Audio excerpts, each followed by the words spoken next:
بسم الله الرحمن الرحيم. يا أيها الذين آمنوا اركعوا واسجدوا واعبدوا ربكم وافعلوا الخير لعلكم تفلحون وجاهدوا في الله حق جهاده هو اجتباكم وما جعل عليكم في الدين من حرج.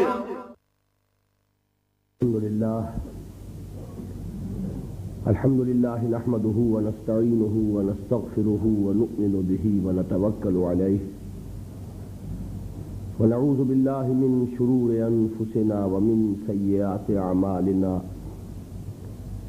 من يهده الله فلا مضل له ومن يضلله فلا هادي له ونشهد أن لا إله إلا الله وحده لا شريك له ونشهد أن سيدنا ومولانا محمدا عبده ورسوله أرسله بالهدى ودين الحق ليظهره على الدين كله وكفى بالله شهيدا فصلى الله عليه وعلى آله وأصحابه وسلم تسليما كثيرا كثيرا. أما بعد فقد قال الله تبارك وتعالى في سورة الحجرات: أعوذ بالله من الشيطان الرجيم بسم الله الرحمن الرحيم. قالت الأعراب آمنا قل لم تؤمنوا ولكن قولوا أسلمنا ولما يدخل الإيمان في قلوبكم وَإِن تُطِيعُوا اللَّهَ وَرَسُولَهُ لَا يَلِتْكُم مِّنْ أَعْمَالِكُمْ شَيْئًا إِنَّ اللَّهَ غَفُورٌ رَّحِيمٌ. وقال تبارك وتعالى في آخر سورة الحج: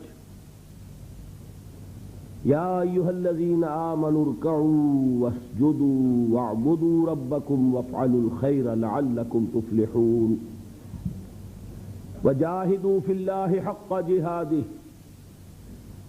هو اجتباكم وما جعل عليكم في الدين من حرج ملة أبيكم إبراهيم هو سماكم المسلمين من قبل وفي هذا ليكون الرسول شهيدا عليكم وتكونوا شهداء على الناس فأقيموا الصلاة وآتوا الزكاة واعتصموا بالله هو مولاكم فنعم المولى ونعم النصير.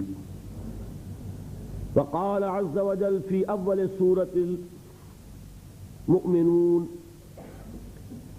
قد أفلح المؤمنون الذين هم في صلاتهم خاشعون والذين هم عن اللغو معرضون والذين هم للزكاة فاعلون والذين هم لفروجهم حافظون إلا على أزواجهم أو ما ملكت أيمانهم فإنهم غير ملومين فمن ابتغى وراء ذلك فأولئك هم العادون والذين هم لأماناتهم وعهدهم راعون والذين هم على صلواتهم يحافظون أولئك هم الوارثون الذين يرثون الفردوس هم فيها خالدون. صدق الله العظيم.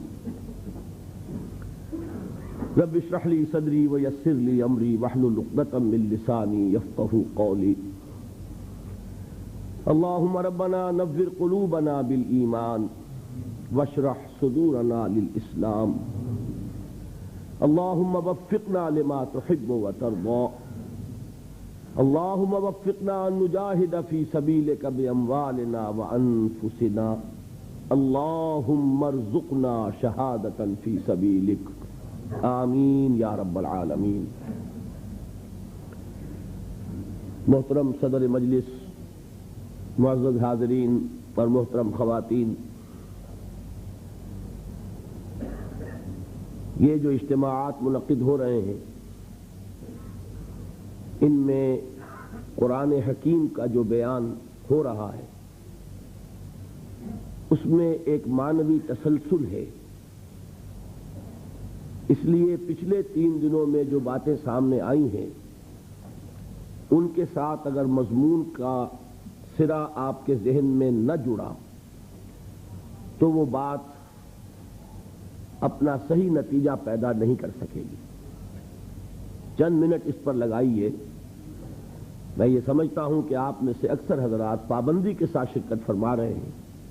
ایسا بھی ہوگا کہ بعض حضرات پہلی دفعہ نہیں آ سکے، بقیہ 2 دنوں میں آئے ہیں. یہ بھی ہو سکتا ہے کوئی ایسے بھی ہوں جو آج پہلی مرتبہ آ رہے ہیں. ان کے لیے خاص طور پر ضروری ہے کہ وہ سمجھ لیں مختصر طور پر کہ یہاں سلسلہ کلام کیا ہے. پہلے دن کی گفتگو تمہیدی تھی، ابتدائی تھی. اس کا عنوان بھی ایک بہت عمومی عنوان تھا، عظمت قرآن.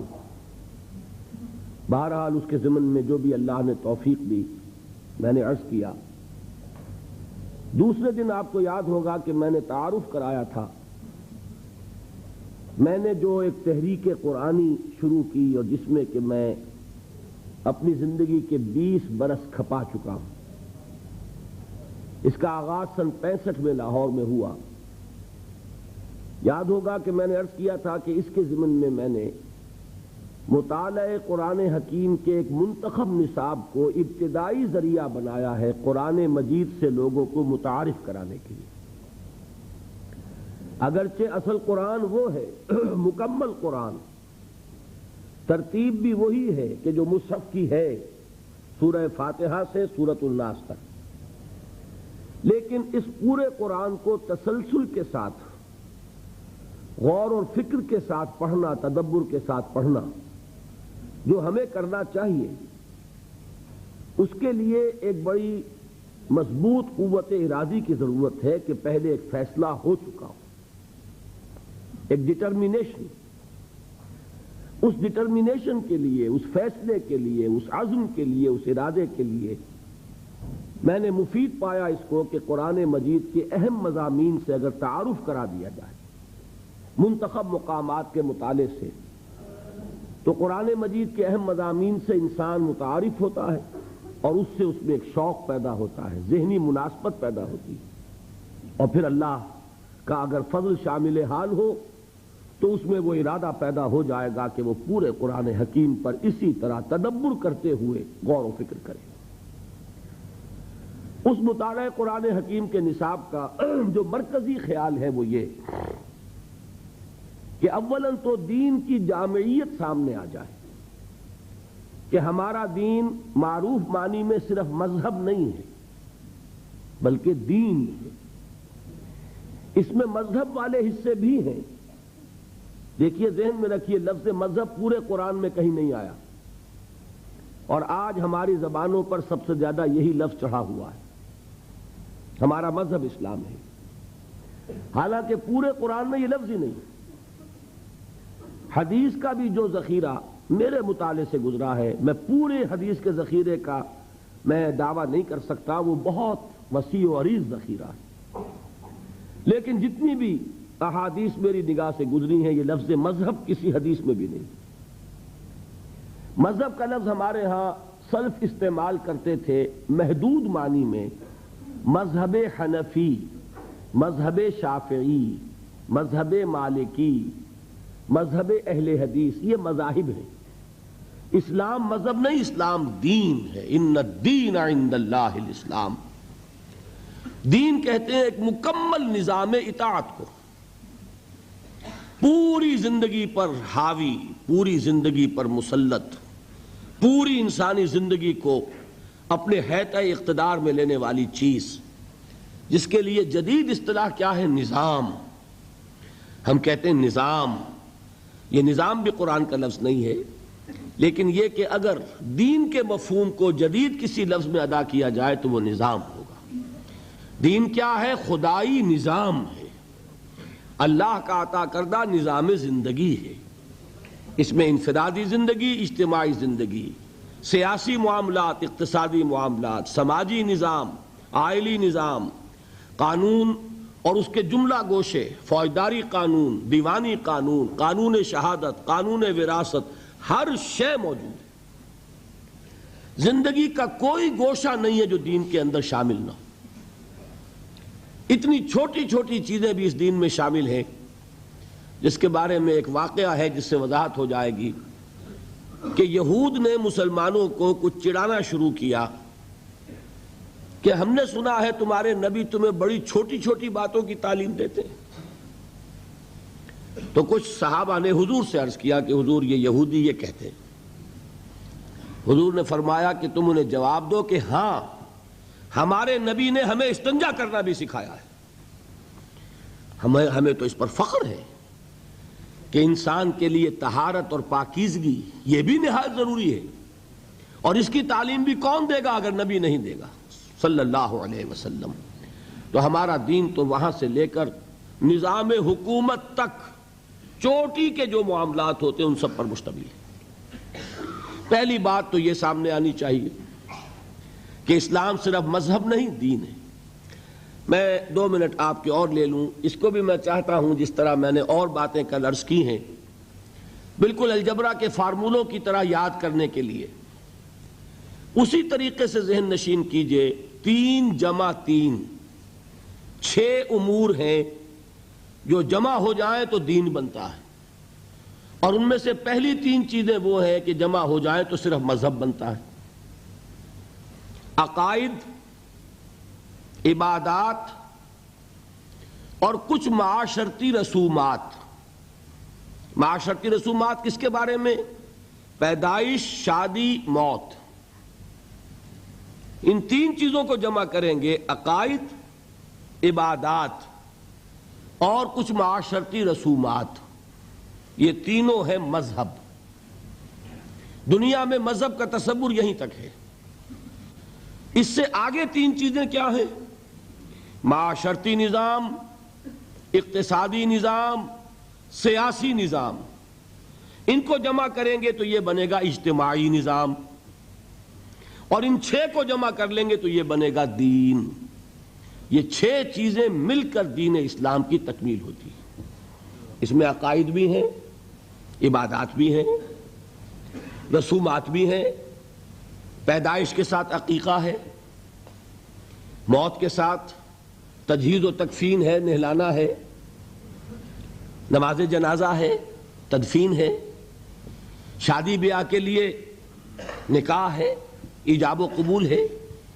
یہ تمام چیزیں بھی ہیں، لیکن ایک مکمل آئینی نظام، مکمل معاشی نظام، مکمل سماجی نظام، مکمل سیاسی نظام بھی ہے۔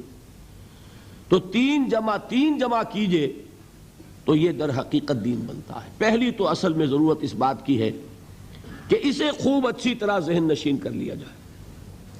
دوسری چیز کہ جو اس منتخب نصاب میں زیادہ پیش نظر ہے وہ یہ ہے کہ دینی فرائض کیا ہیں، دین ہم سے چاہتا کیا ہے، ادروع قرآن انسان کی نجات کے لوازم کیا ہیں، شرائط کیا ہیں۔ اس لیے کہ میں آج بھی اسی موضوع پر تفصیل سے گفتگو کر کے آیا ہوں دبئی میں، کہ دیکھیے انسان کا تصور فرائض اگر محدود ہو جائے تو اس کا عمل بھی محدود ہو جائے گا۔ سادہ سی مثال دیا کرتا ہوں کہ کسی شخص کو کہیں ملازم رکھا گیا، اسے گن کر 10 کام بتا دیے گئے، یہ 10 کام تمہیں روزانہ کرنے ہیں۔ اب کوئی ایسا حادثہ ہوا اسے 7 کام بھول گئے، صرف 3 یاد رہ گئے۔ مخلص آدمی ہے، محنتی آدمی ہے، لیکن بھول گیا، 7 کام یاد ہی نہیں، 3 یاد ہیں۔ تو اس کا سارا اخلاص، سارا خلوص، ساری محنت انہی 3 کاموں پہ نکلے گی۔ وہ 3 کام تو وہ کرے گا بڑی اخلاص سے، بڑی محنت سے، جان مار کر، لیکن 7 کام اس میں تو 0 ہوگا، اس لیے کہ وہ تو اس کے سامنے ہی نہیں۔ بتائیے وہ شخص ملازم رکھنے والے اپنے امپلائر کے نزدیک کامیاب ہوگا کہ ناکام؟ خلوص اس کا 100%، محنت اس کی 100%، لیکن ناکام کیوں؟ اس لیے کہ اسے اپنے 7 فرائض تو یاد ہی نہیں رہے۔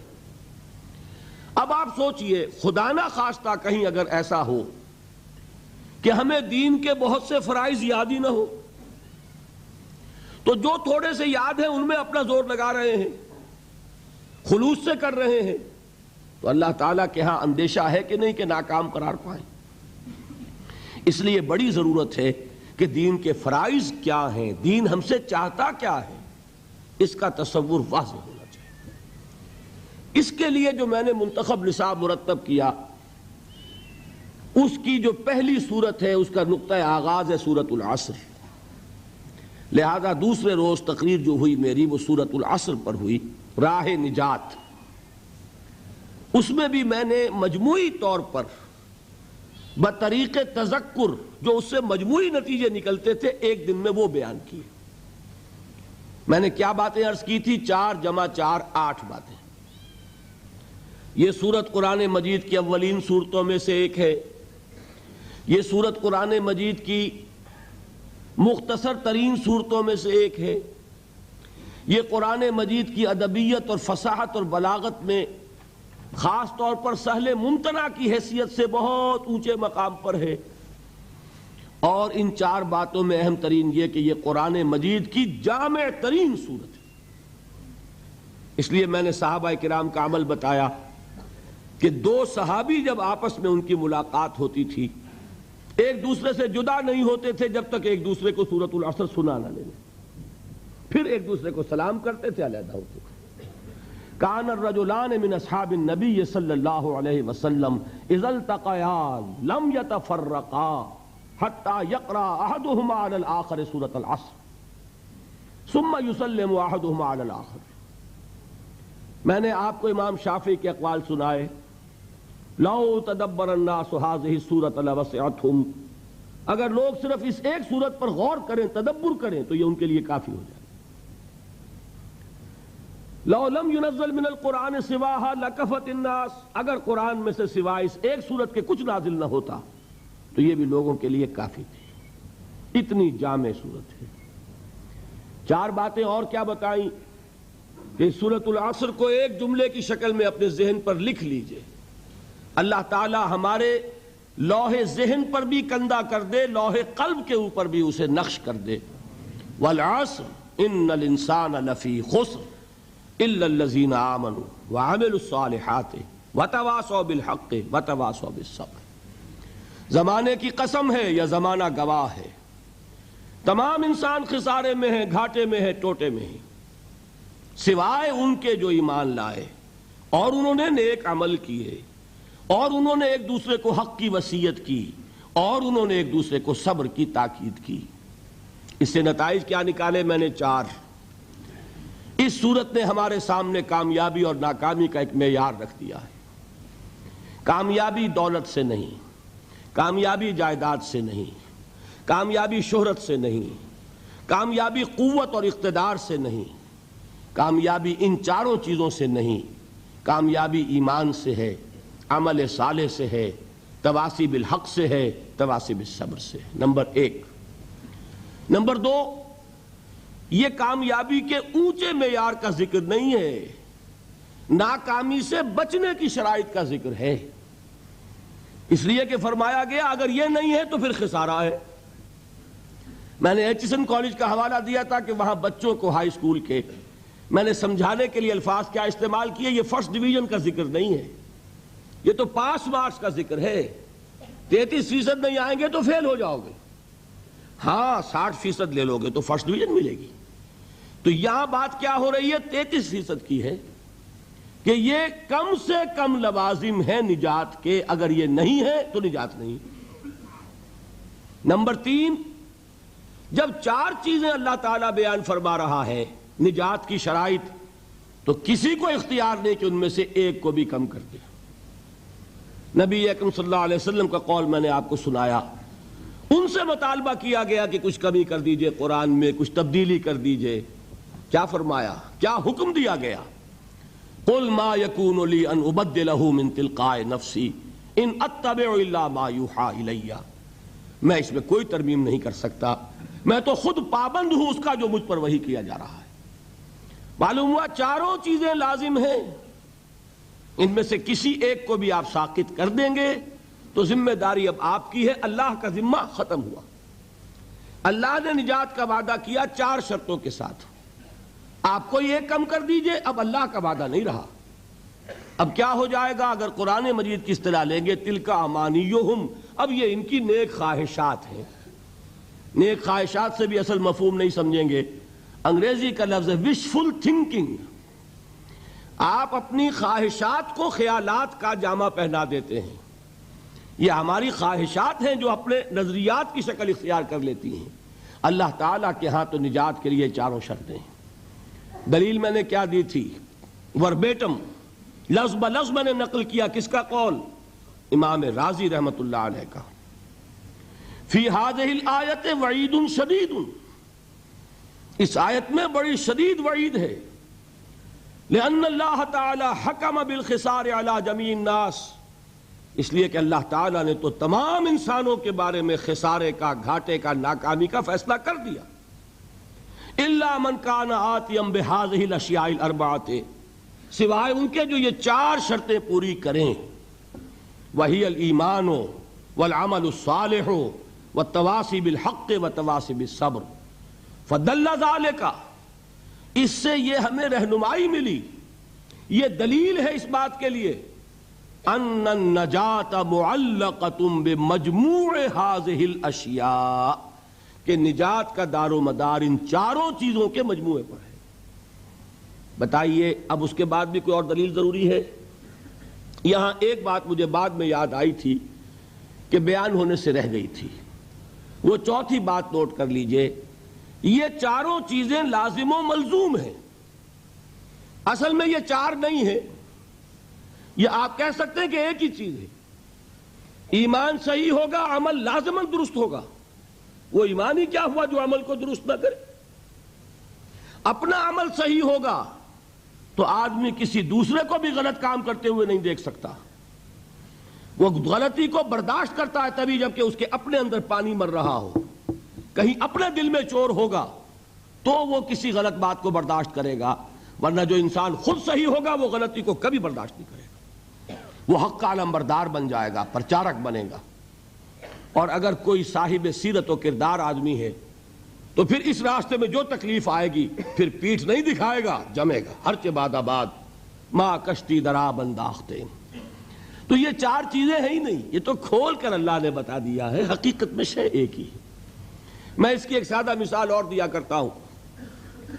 دیکھیے آپ تصور کیجئے کسی شخص کا، کسی انسان کا ہو صاحب سیرت و کردار، کیریکٹر والا آدمی ہو، مرد ہو، بودا نہ ہو، بزدل نہ ہو، کمزور نہ ہو. اس شخص کے سامنے کوئی معاملہ آیا، پہلا کام کیا ہوگا کہ وہ اس میں حقیقت کی تہ تک پہنچے. بات کیا ہے سمجھنی چاہیے، ہوگی کہ نہیں؟ سرسری طور پہ کوئی فیصلہ نہ کر دے، بات کو سمجھے، حقیقت کی تہ تک پہنچے. نمبر 2، جو بات سامنے آئے اسے قبول کرے، پھر گھبرائے نہیں. He must face the reality and accept the reality. اگر صاحب کردار آدمی ہے اس کو خود اختیار کرے. میں سقراط کی مثال دے چکا ہوں. اس نے زہر کا پیالہ پسند کر لیا لیکن حق کو بیان کرنے سے رک جانا اس نے گوارا نہیں کیا. تیسری بات یہ ہوگی اس کا اعلان کرے ڈنکے کی چوٹ کے، یہ ہے حقیقت. ایک شے کو حق سمجھنا اور چھپا لینا یہ بزدلی ہے، یہ بوداپن ہے، یہ سیرت و کردار کی بات نہیں. اور آخری بات کیا ہوگی؟ حق تو آپ کو معلوم ہے کڑوا ہوتا ہے. کوئی ناراض ہوتا ہے تو ہوا کرے، کسی کی تیوری پر بل پڑتے ہیں تو پڑے، کسی کو ناگوار ہو تو ہو. آپ کو حق بات کہنی ہے اور جو تکلیف آئے جھیلنی ہے. اگر انسان صاحب کردار ہے، صاحب سیرت ہے، کیریکٹر والا انسان ہے، مرد ہے وہ واقعتاً، تو یہ 4 چیزیں لازم ہیں. پہلے حق کو معلوم کرنا، وہ کیا ہے؟ ایمان. اس پوری کائنات کا حق کیا ہے؟ ایمان. اس کو قبول کرنا، اس کے مطابق اپنے عمل کو اختیار کرنا. نمبر 2، اس کا پرچار کرنا، اس کا اعلان کرنا. نمبر 3، اور اس میں جو تکلیف آئے اس کو جھیلنا. 4 چیزیں لازم و ملزوم ہیں. کسی ایک جگہ پر بھی اگر فل سٹاپ لگ گیا تو نتیجہ یہ نکلے گا کہ آدمی بودا تھا، کچا تھا، جواں مرد نہ تھا، جواں ہمت نہ تھا، صاحب سیرت نہ تھا، صاحب کردار نہ تھا. بودا انسان. یہ ہے سورۃ العصر. اس کے بعد اب ہم نے شروع کیا ہے ان چاروں میں سے ایک ایک کو لے کر اس پر گفتگو. کل ایمان پر بحث ہوئی. میں نے 9 ابواب گنوائے تھے کتاب الایمان کے، جس میں سے 7 ہم پڑھ چکے. کیا؟ ایمان کے لفظی معنی ذہن میں تازہ کر لیجئے، میں نہیں بیان کروں گا اب. ایمان کا اصطلاحی مفہوم ذہن میں تازہ کیجئے. ایمان کا موضوع، ایمانیات کی تفصیل، ایمانیات ثلاثہ کی باہمی نسبت، پھر ایمان اور عمل، ایمان اور جہاد، اور ایمان اور امن. یہ 9 تھے جن میں سے کہ 7 بیان ہو چکے، 2 رہ گئے. آج اب میں لے رہا ہوں ایمان اور عمل صالح. اسی میں بات آ جائے گی کہ عمل صالح سے مراد کیا ہے، اور اسی میں چونکہ کل ہماری گفتگو چل رہی تھی ایمان کے حوالے سے، تو ایمان اور عمل صالح کا ربط و تعلق کیا ہے. دیکھیے آج کی گفتگو کو اب ہم شروع کریں گے. وہ جو 2 درجے معین کیے تھے ایمان کے، کہ ایک ہے قانونی ایمان، ایک ہے حقیقی ایمان. قانونی ایمان کے لیے ایک اور لفظ بھی ہے جس کا نام اسلام ہے. قانونی ایمان کا حاصل کیا ہے؟ دنیا میں کسی کو مسلمان سمجھا جائے، اس کے ساتھ مسلمان کا سا معاملہ کیا جائے. اور حقیقی ایمان کا حاصل کیا ہے؟ کہ آخرت میں اسے مومن سمجھا جائے اور اس کا وہ معاملہ کیا جائے کہ جو صاحب ایمان کے لیے اللہ تعالیٰ نے بیان فرمایا. اس کے لیے اب ذرا سورہ حجرات کی اس آیت نمبر 14 کو اچھی طرح پکا لیں اپنے ذہن میں، جو میں نے آج سب سے پہلے تلاوت کی. فرمایا قالت الاعراب آمنا. یہ بدو کہہ رہے ہیں کہ ہم ایمان لے آئے. اعراب جمع ہے اعرابیون کی. اعرابی آپ کو معلوم ہے بدو لوگ، خانہ بدوش لوگ. عرب کی اکثریت ایسے ہی لوگوں پر مشتمل تھی اور آج بھی ہے.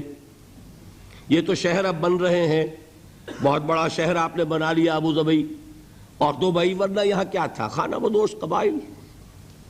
ہاں مکہ ایک شہر تھا، مدینہ ایک شہر تھا، طائف ایک شہر تھا، چند شہر تھے. باقی اکثر یہاں کون تھے؟ بدو لوگ. ان بدوؤں میں سے کچھ لوگوں کی ایک بات بیان ہو رہی ہے کہ یہ دعویٰ کر رہے ہیں کہ ہم ایمان لے آئے. کوئی لفظ مشکل نہیں ہے. قالت الاعراب آمنا، یہ سب بدوؤں کی بات نہیں ہے. یہاں الف لام جو آیا یہ لام حصر نہیں ہے، بلکہ یہ خاص لوگوں کو بیان کر رہا ہے. حضور سے فرمایا گیا قل، اے نبی ان سے کہہ دیجئے، لم تؤمنوا، تم ہرگز ایمان نہیں لائے ہو.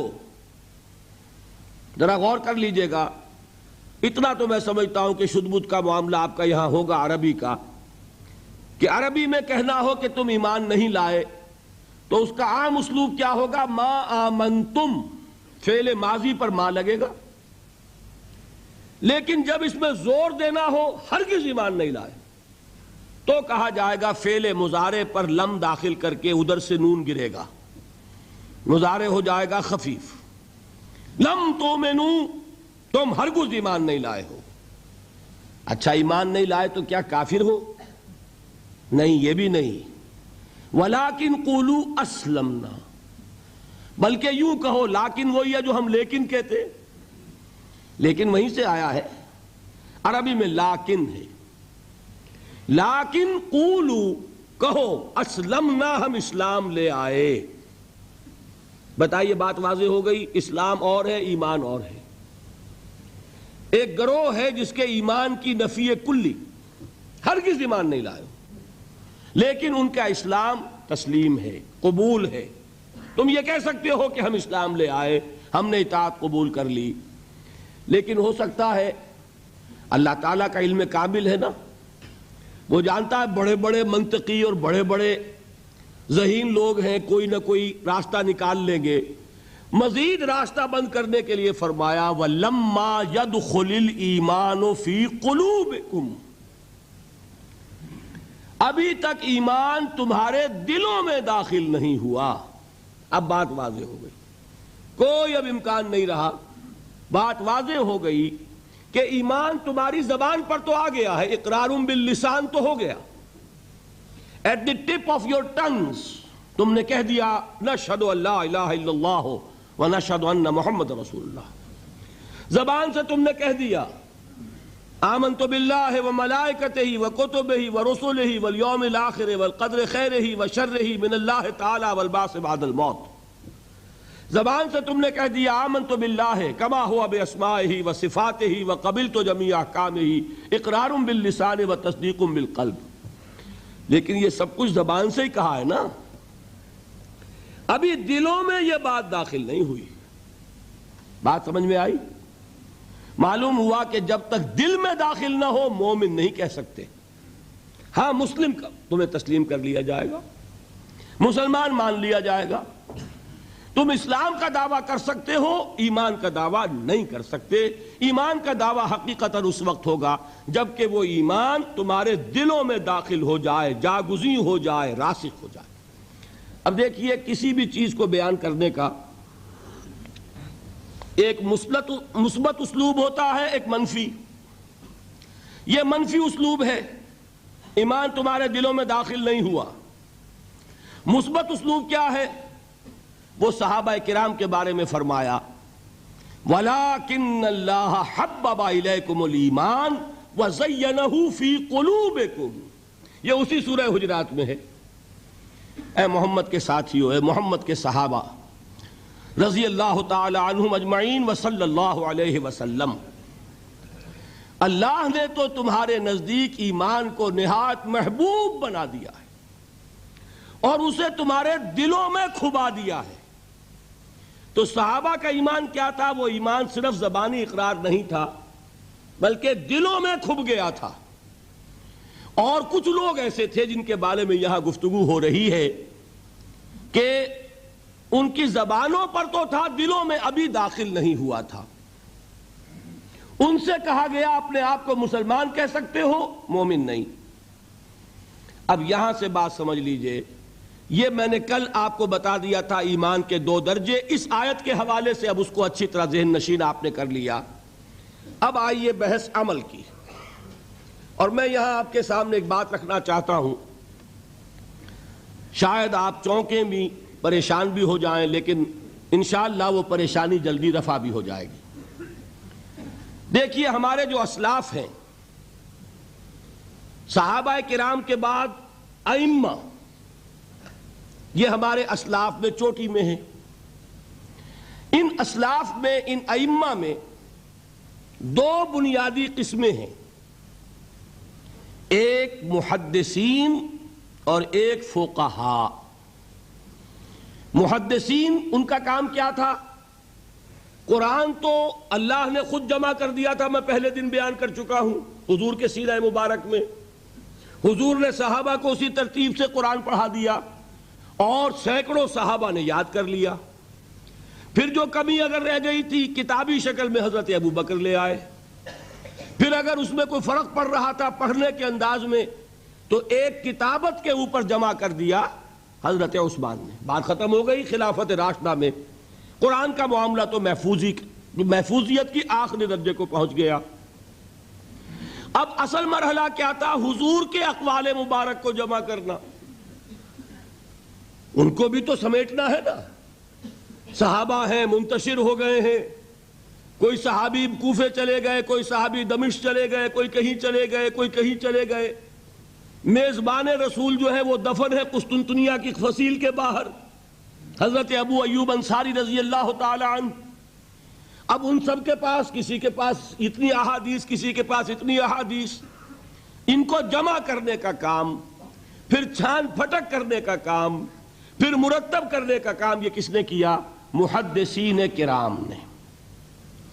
بہت بڑے محسن ہیں اس امت کے محدثین کرام، پوری زندگیاں کھپائیں۔ ایسا بھی ہوا ہے ایک صحابی مدینے سے چلتے ہیں، ایک محدث مدینے سے چلتے ہیں، انہیں معلوم ہوتا ہے کہ ایک صحابی دمشق میں ہے، ایک حدیث وہ بیان کرتے ہیں، ذرا باریک بات ہے سمجھ لیجئے گا۔ ان کو وہ حدیث معلوم تھی لیکن وہ حدیث 3 راویوں کے راستے سے آ رہی تھی. ان کے پاس جو حدیث تھی وہ 2 راویوں کے حوالے سے تھی. اب وہ جاتے ہیں اور وہ بیت المقدس کا اور وہ دمشق کا سفر کرتے ہیں صرف اس حدیث کو سننے کے لیے. سواری سے اترتے بھی نہیں.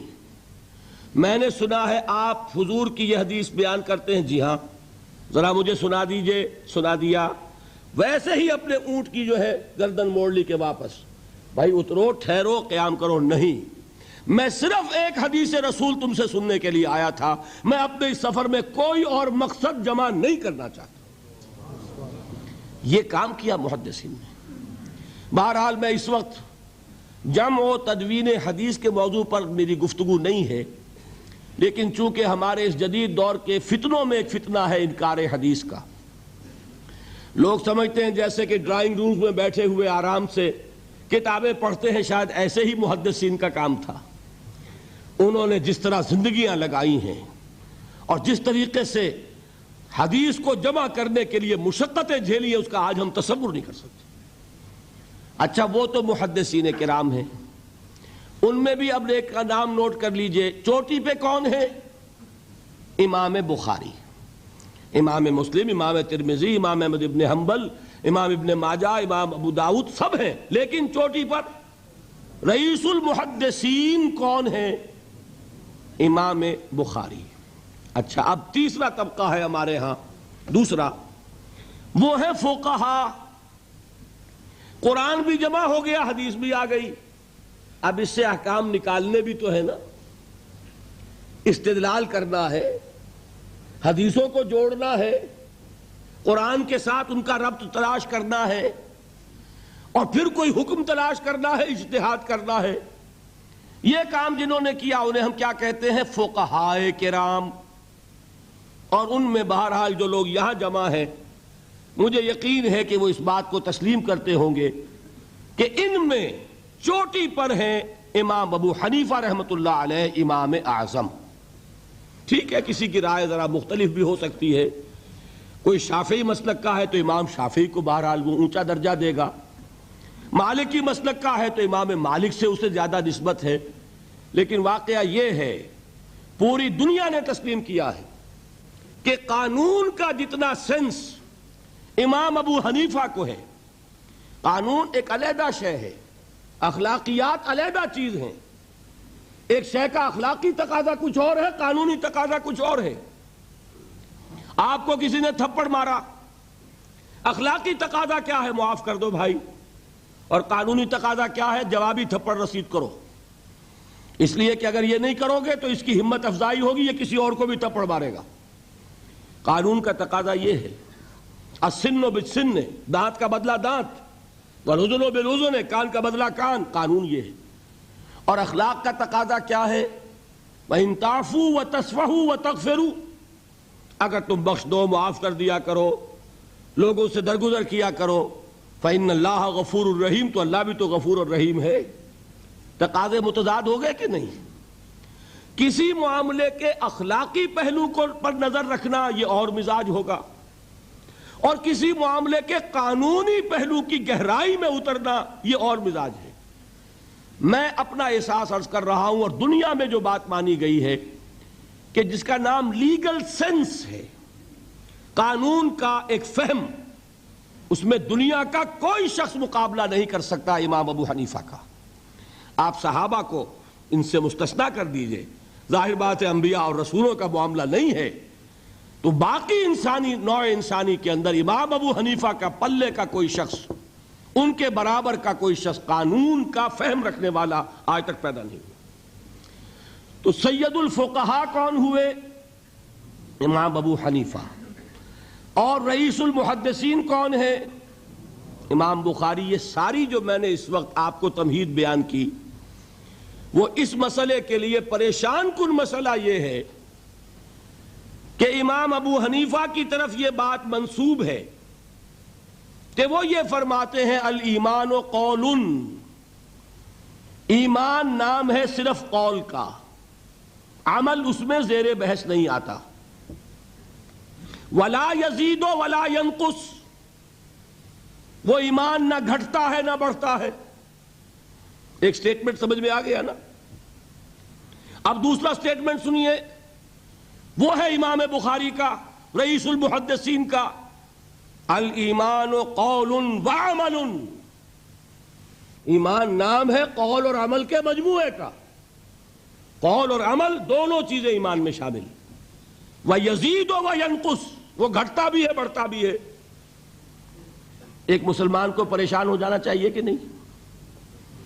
ایمان جیسی بنیادی بات، سارا قصر تو یہیں سے تعمیر ہونا ہے، جڑ بنیاد ایمان ہے۔ ایمان کے بارے میں کوئی 14ویں صدی کے 15ویں صدی ہجری کے کوئی علماء ہوں، بڑے سے بڑے ہوں، ان کا اختلاف ہو جائے تو تشویش نہیں ہوگی۔ یہ کن کے درمیان اختلاف ہو رہا ہے؟ رئیس المحدثین امام بخاری اور سید الفقہاء امام ابو حنیفہ۔ اور کتنا بنیادی اختلاف، بظاہر متضاد باتیں، بظاہر کہہ رہا ہوں میں نے کہا تھا مجھے پہلے آپ کو پریشان کرنا ہے، پھر تاکہ آپ کی سمجھ میں بات آئے یہ پریشانی رفع کیسے ہوتی ہے، اسی سے علم میں اضافہ ہوتا ہے۔ بات جو ہے وہ گہرائی کے ساتھ سمجھ میں آتی ہے کہ مسئلہ پہلے سامنے ہو۔ مسئلے کی اہمیت سامنے نہیں ہوگی تو آپ توجہ اتنی نہیں کریں گے۔ تو دیکھیے تضاد کتنا ہے، بعد المشرقین جسے کہتے ہیں ہم اپنے محاورے میں، کہ ایک مشرق کی بات ہے تو دوسری مغرب کی ہے۔ الایمان قول، نہیں، الایمان قول وعمل، تضاد ہے نا۔ لا یزید ولا ینقص، نہیں، یزید وینقص۔ تو یہ تو معلوم ہوتا ہے کہ بہت زبردست اختلاف ہے جو حل نہیں ہو سکے گا۔ اللہ تعالیٰ کا شکر ادا کرتا ہوں، اس نے اس کا حل سمجھایا۔ اور کیسا سمجھایا؟ میں پورے انشراح صدر کے ساتھ کہہ رہا ہوں، اس میں کوئی تصنع نہیں، کوئی تکلف نہیں۔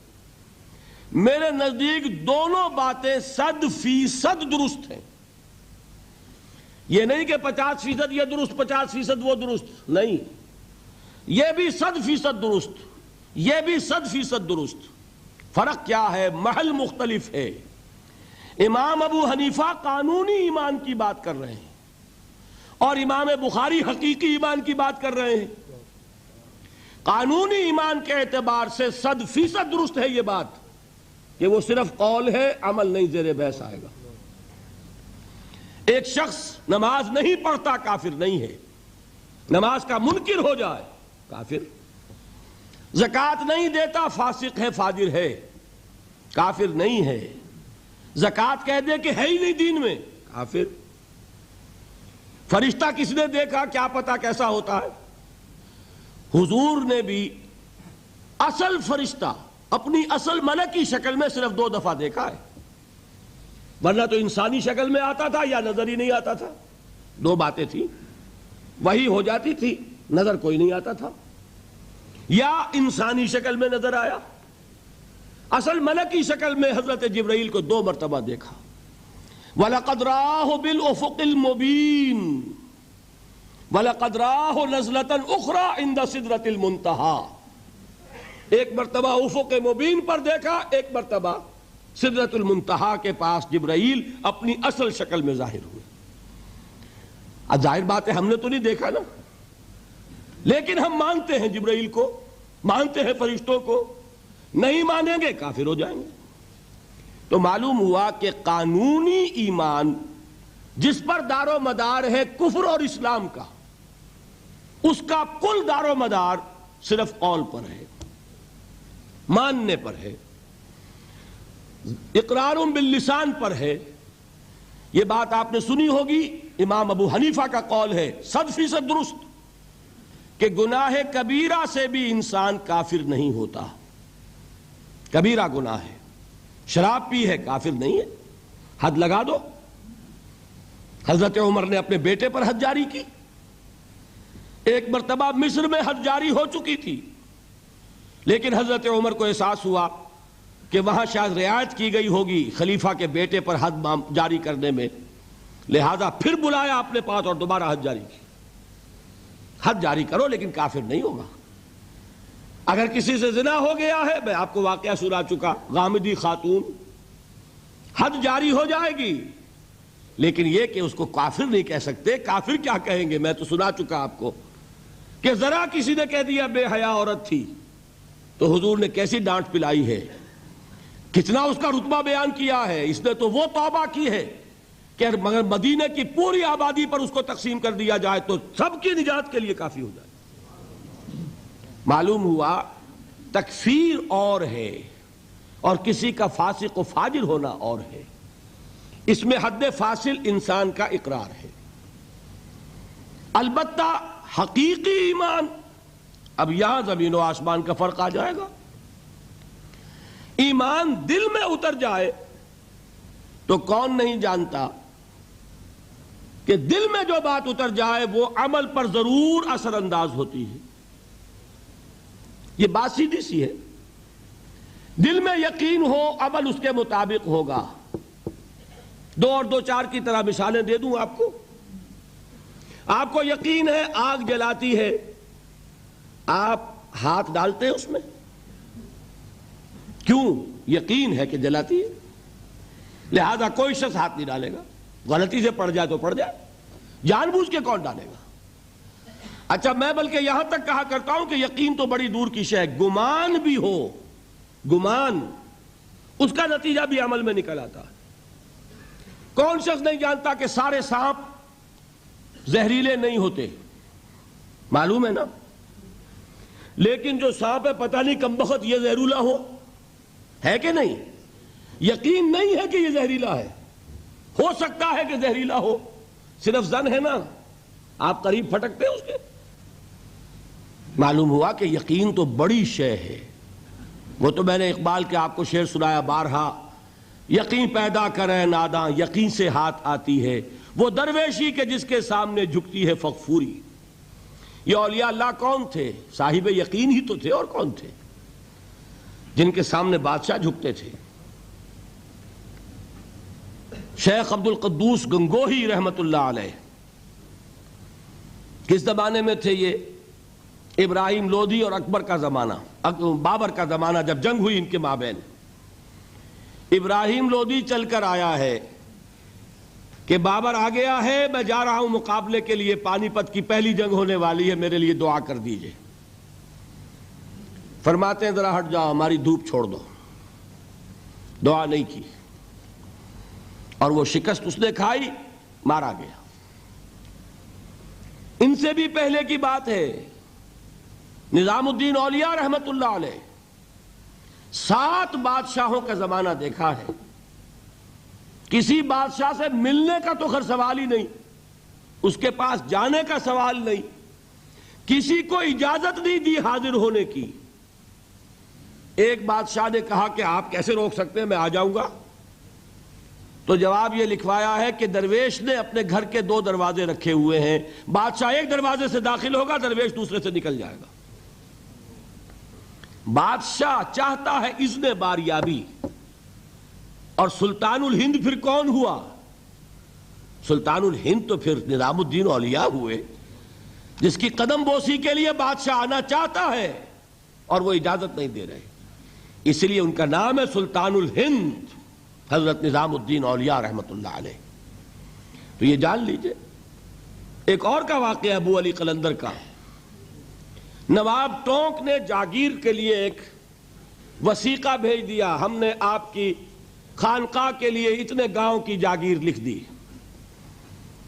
اسی کاغذ کے پشت پر ایک شعر لکھا، ماں آبروئے فقر و قناعت نہ باختیم، با میر خان بگوئے کہ روزی مقدر است.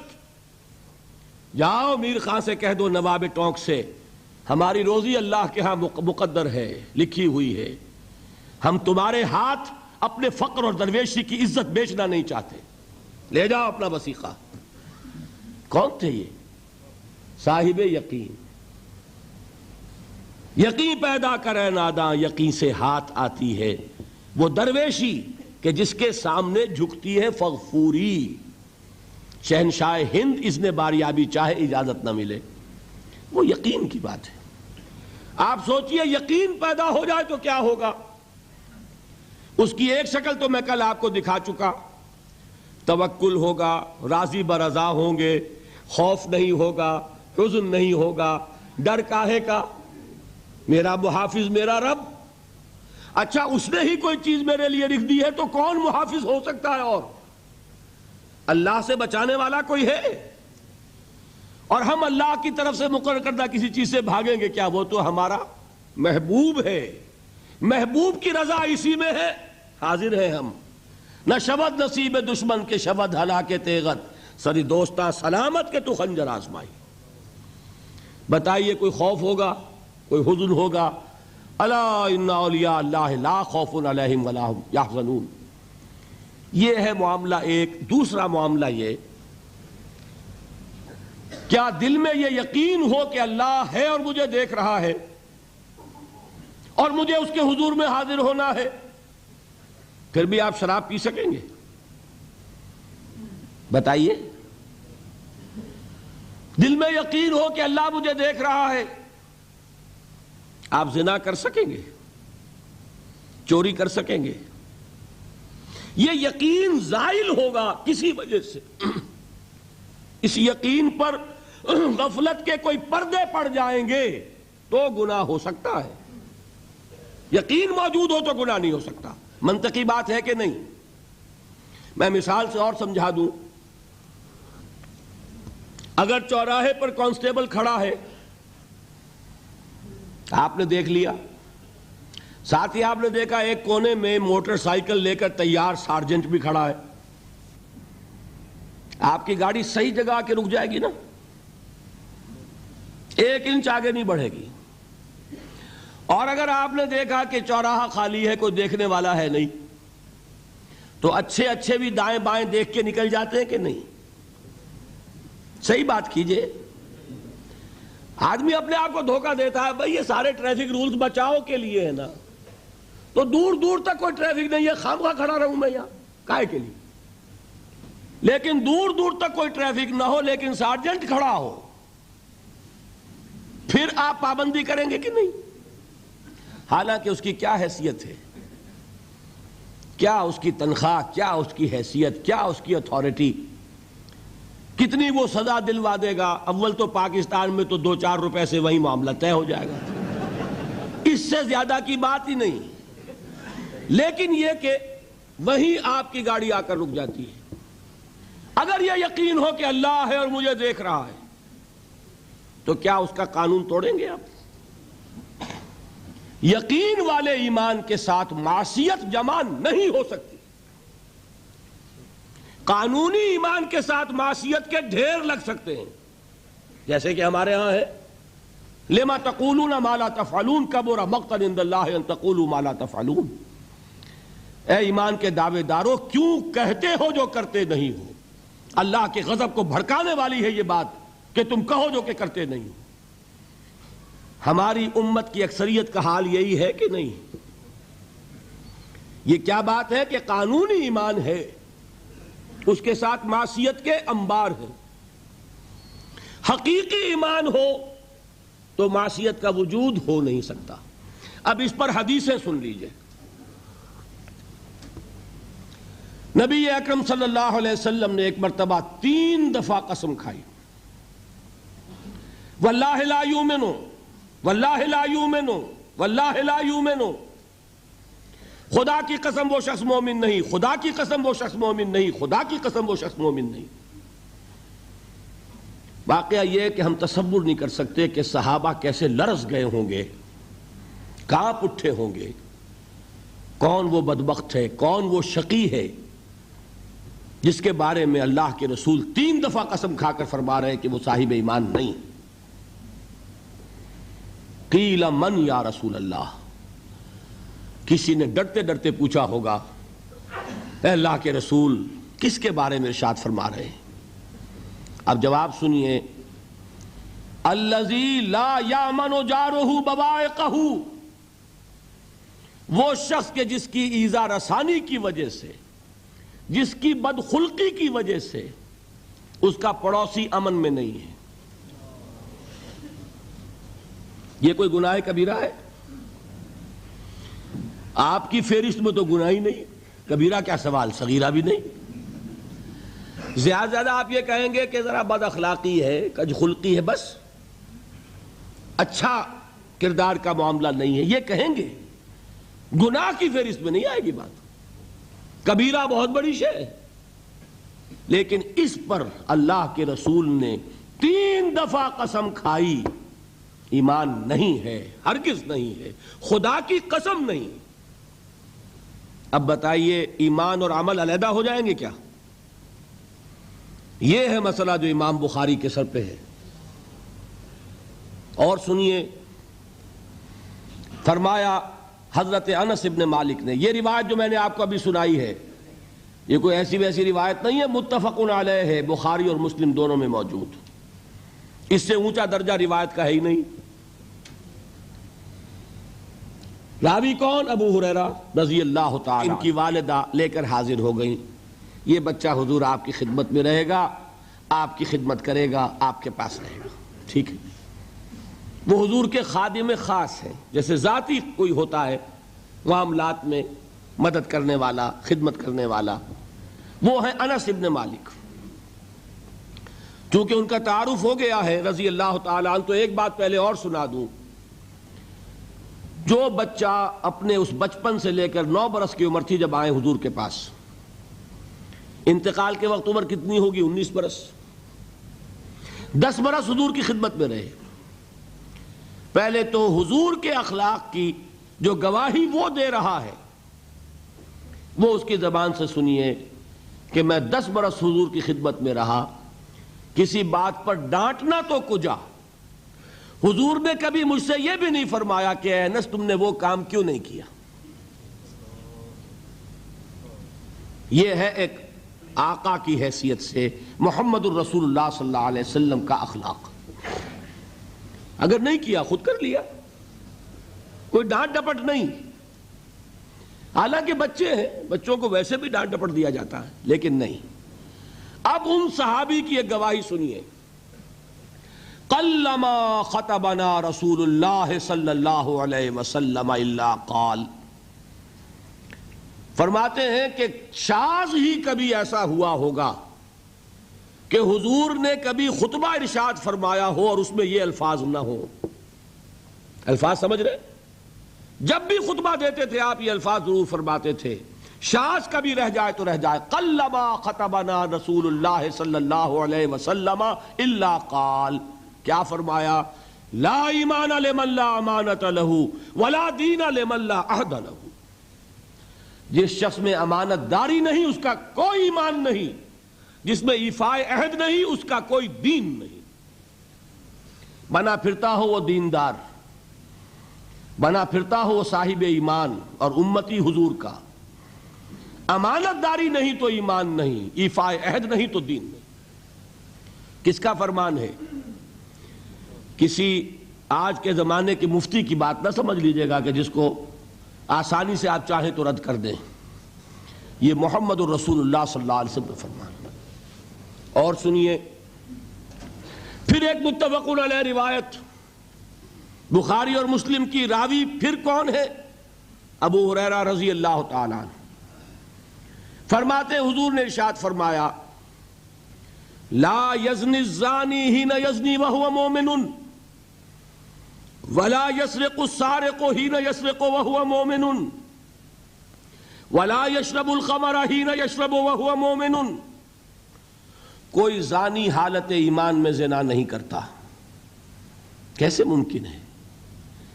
ایمان ہو اور زنا ہو جائے، پھر وہ ایمان دھیلے کا ہوا؟ کیا قدر و قیمت اس ایمان کی؟ وہ تو اٹھا کر پھینک دینے کی چیز ہے۔ ایمان اور اخلاق پہ اثر انداز نہ ہو، ایمان اور کردار کو نہ بدلے، ایمان اور عمل کو نہ بدلے تو کس مرض کی دوا؟ پھینکو اٹھا کر۔ نہیں ممکن کہ ایمان ہو اور زنا ہو، نہیں ممکن کہ ایمان ہو اور چوری ہو۔ لا یسرق السارق حین یسرق وہو مومن، کوئی چور حالت ایمان میں چوری نہیں کرتا، کوئی شرابی حالت ایمان میں شراب نہیں پیتا۔ ولا یشرب الخمر حین یشرب وہو مومن، کوئی شراب پینے والا وہ مومن نہیں ہوتا جب وہ شراب پی رہا ہوتا ہے، اس وقت اس کے دل سے ایمان نکل جاتا ہے۔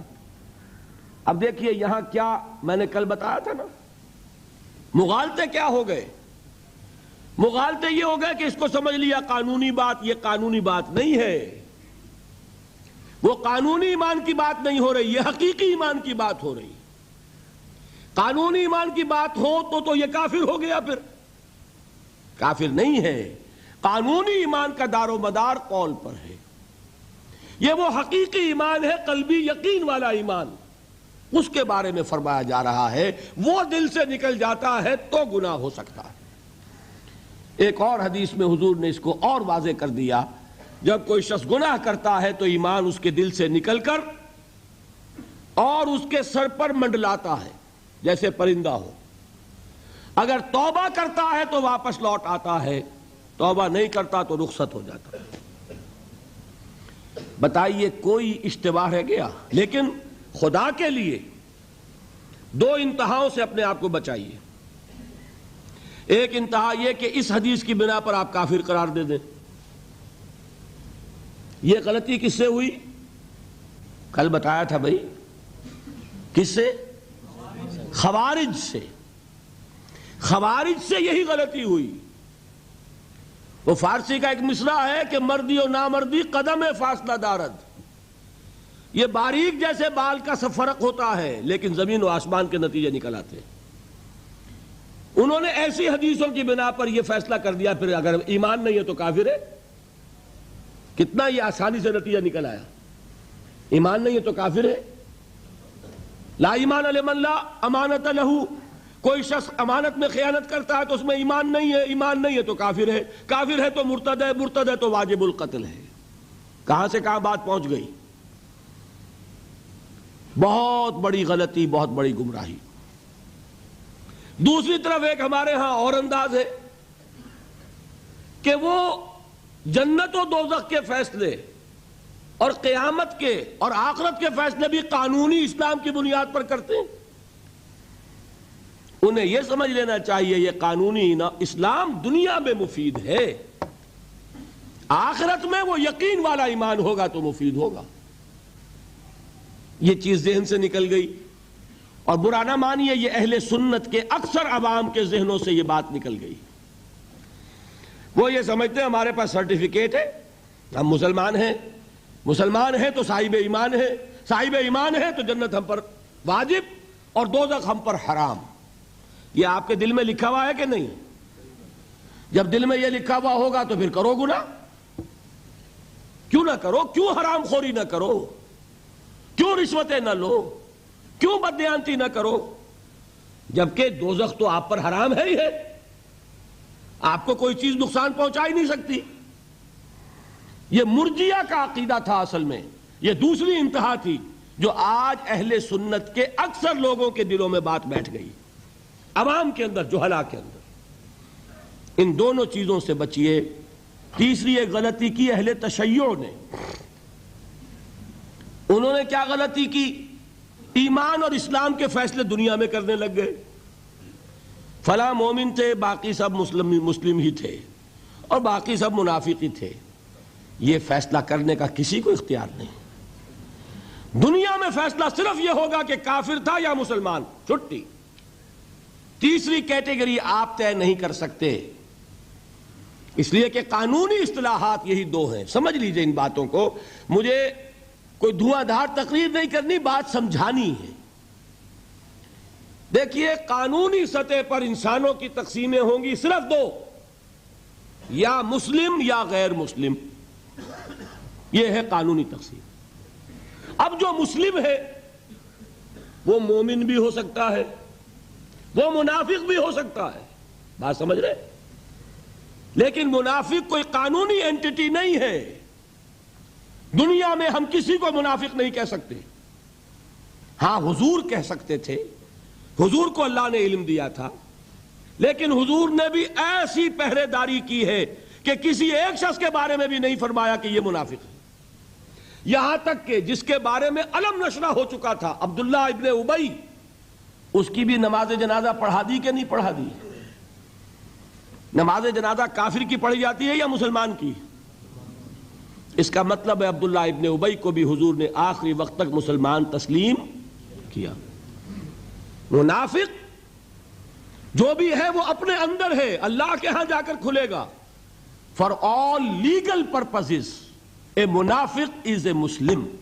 بات سمجھ میں آئی؟ اس لیے کہ لیگل اینٹیٹیز دو ہی ہے، کافر اور مسلم. تیسری اینٹیٹی کوئی لیگل نہیں ہے، تیسری کوئی حیثیت قانونی نہیں ہے.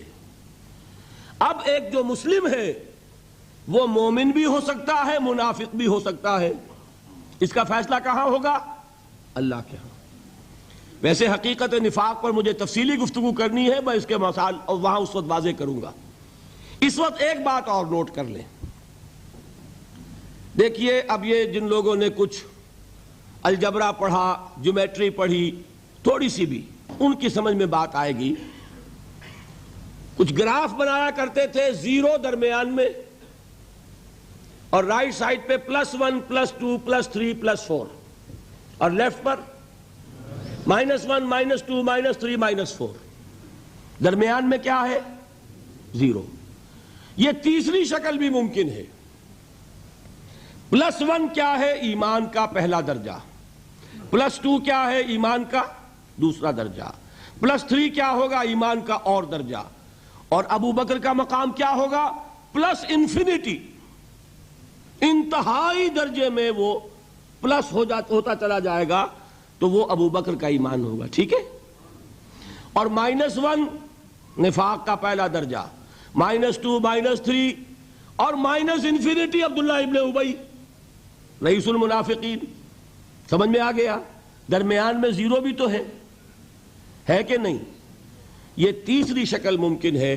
جو شخص مسلم ہے وہ نہ مومن ہو نہ منافق ہو، بین بین ہو، یہ بھی ممکن ہے. اوپر سے مسلم، اندر ایمان، مسلم بھی ہو گیا مومن بھی ہو گیا.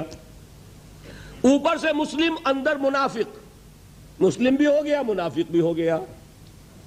اوپر سے مسلم، اندر نہ نفاق نہ ایمان، اب وہ نرا مسلم ہو گیا. اور سچ پوچھئے تو ہم جو بیٹھے ہیں وہ وہی کچھ ہے، اللہ ماشاء اللہ منافق نہیں ہے. اللہ کے فضل و کرم سے کوئی ہوگا ہم نہیں جانتے، منافق نہیں ہے. یہ بڑا دھوکہ پڑ جاتا ہے بعض اوقات کہ ہم اپنے جذبات میں آ کر کہہ بیٹھتے ہیں یہ مسلمان منافق ہے. منافق نہیں ہے. ہاں مومن بھی نہیں. ایمان کسی اور شے کا نام ہے. ایمان ہوتا ہے تو سورج کے مانند دمکتا ہے. ایمان ہوتا ہے عمل جو ہے اس کا نکھرتا ہے.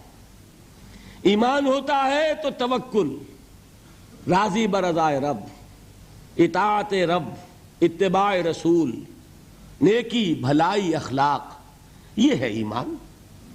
تو ہمارا کیا حال ہے؟ اکثر و بیشتر نہ مومن نہ منافق، بین بین میں ہے. اور یہ آیت جس پر میں گفتگو کر رہا ہوں یہ اصل میں ایسے ہی لوگوں سے متعلق ہے.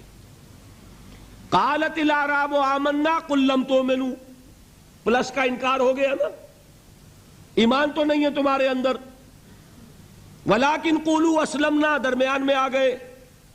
ولما يدخل الایمان فی قلوبکم، مزید تاکید ہو گئی ایمان تمہارے دلوں میں داخل نہیں ہوا. لیکن اب آگے چلیے. وَإِن تُطِيعُوا اللَّهَ وَرَسُولَهُ لَا يَلِدْكُم مِّنْ أَعْمَالِكُمْ شَيْئًا، اگر تم اللہ اور اس کے رسول کی اطاعت کرتے رہو گے اللہ تمہارے عمل میں کوئی کمی نہیں کرے گا. اس سے ثابت ہو گیا منافق بھی نہیں، اس لیے کہ منافق کا کوئی عمل قبول نہیں.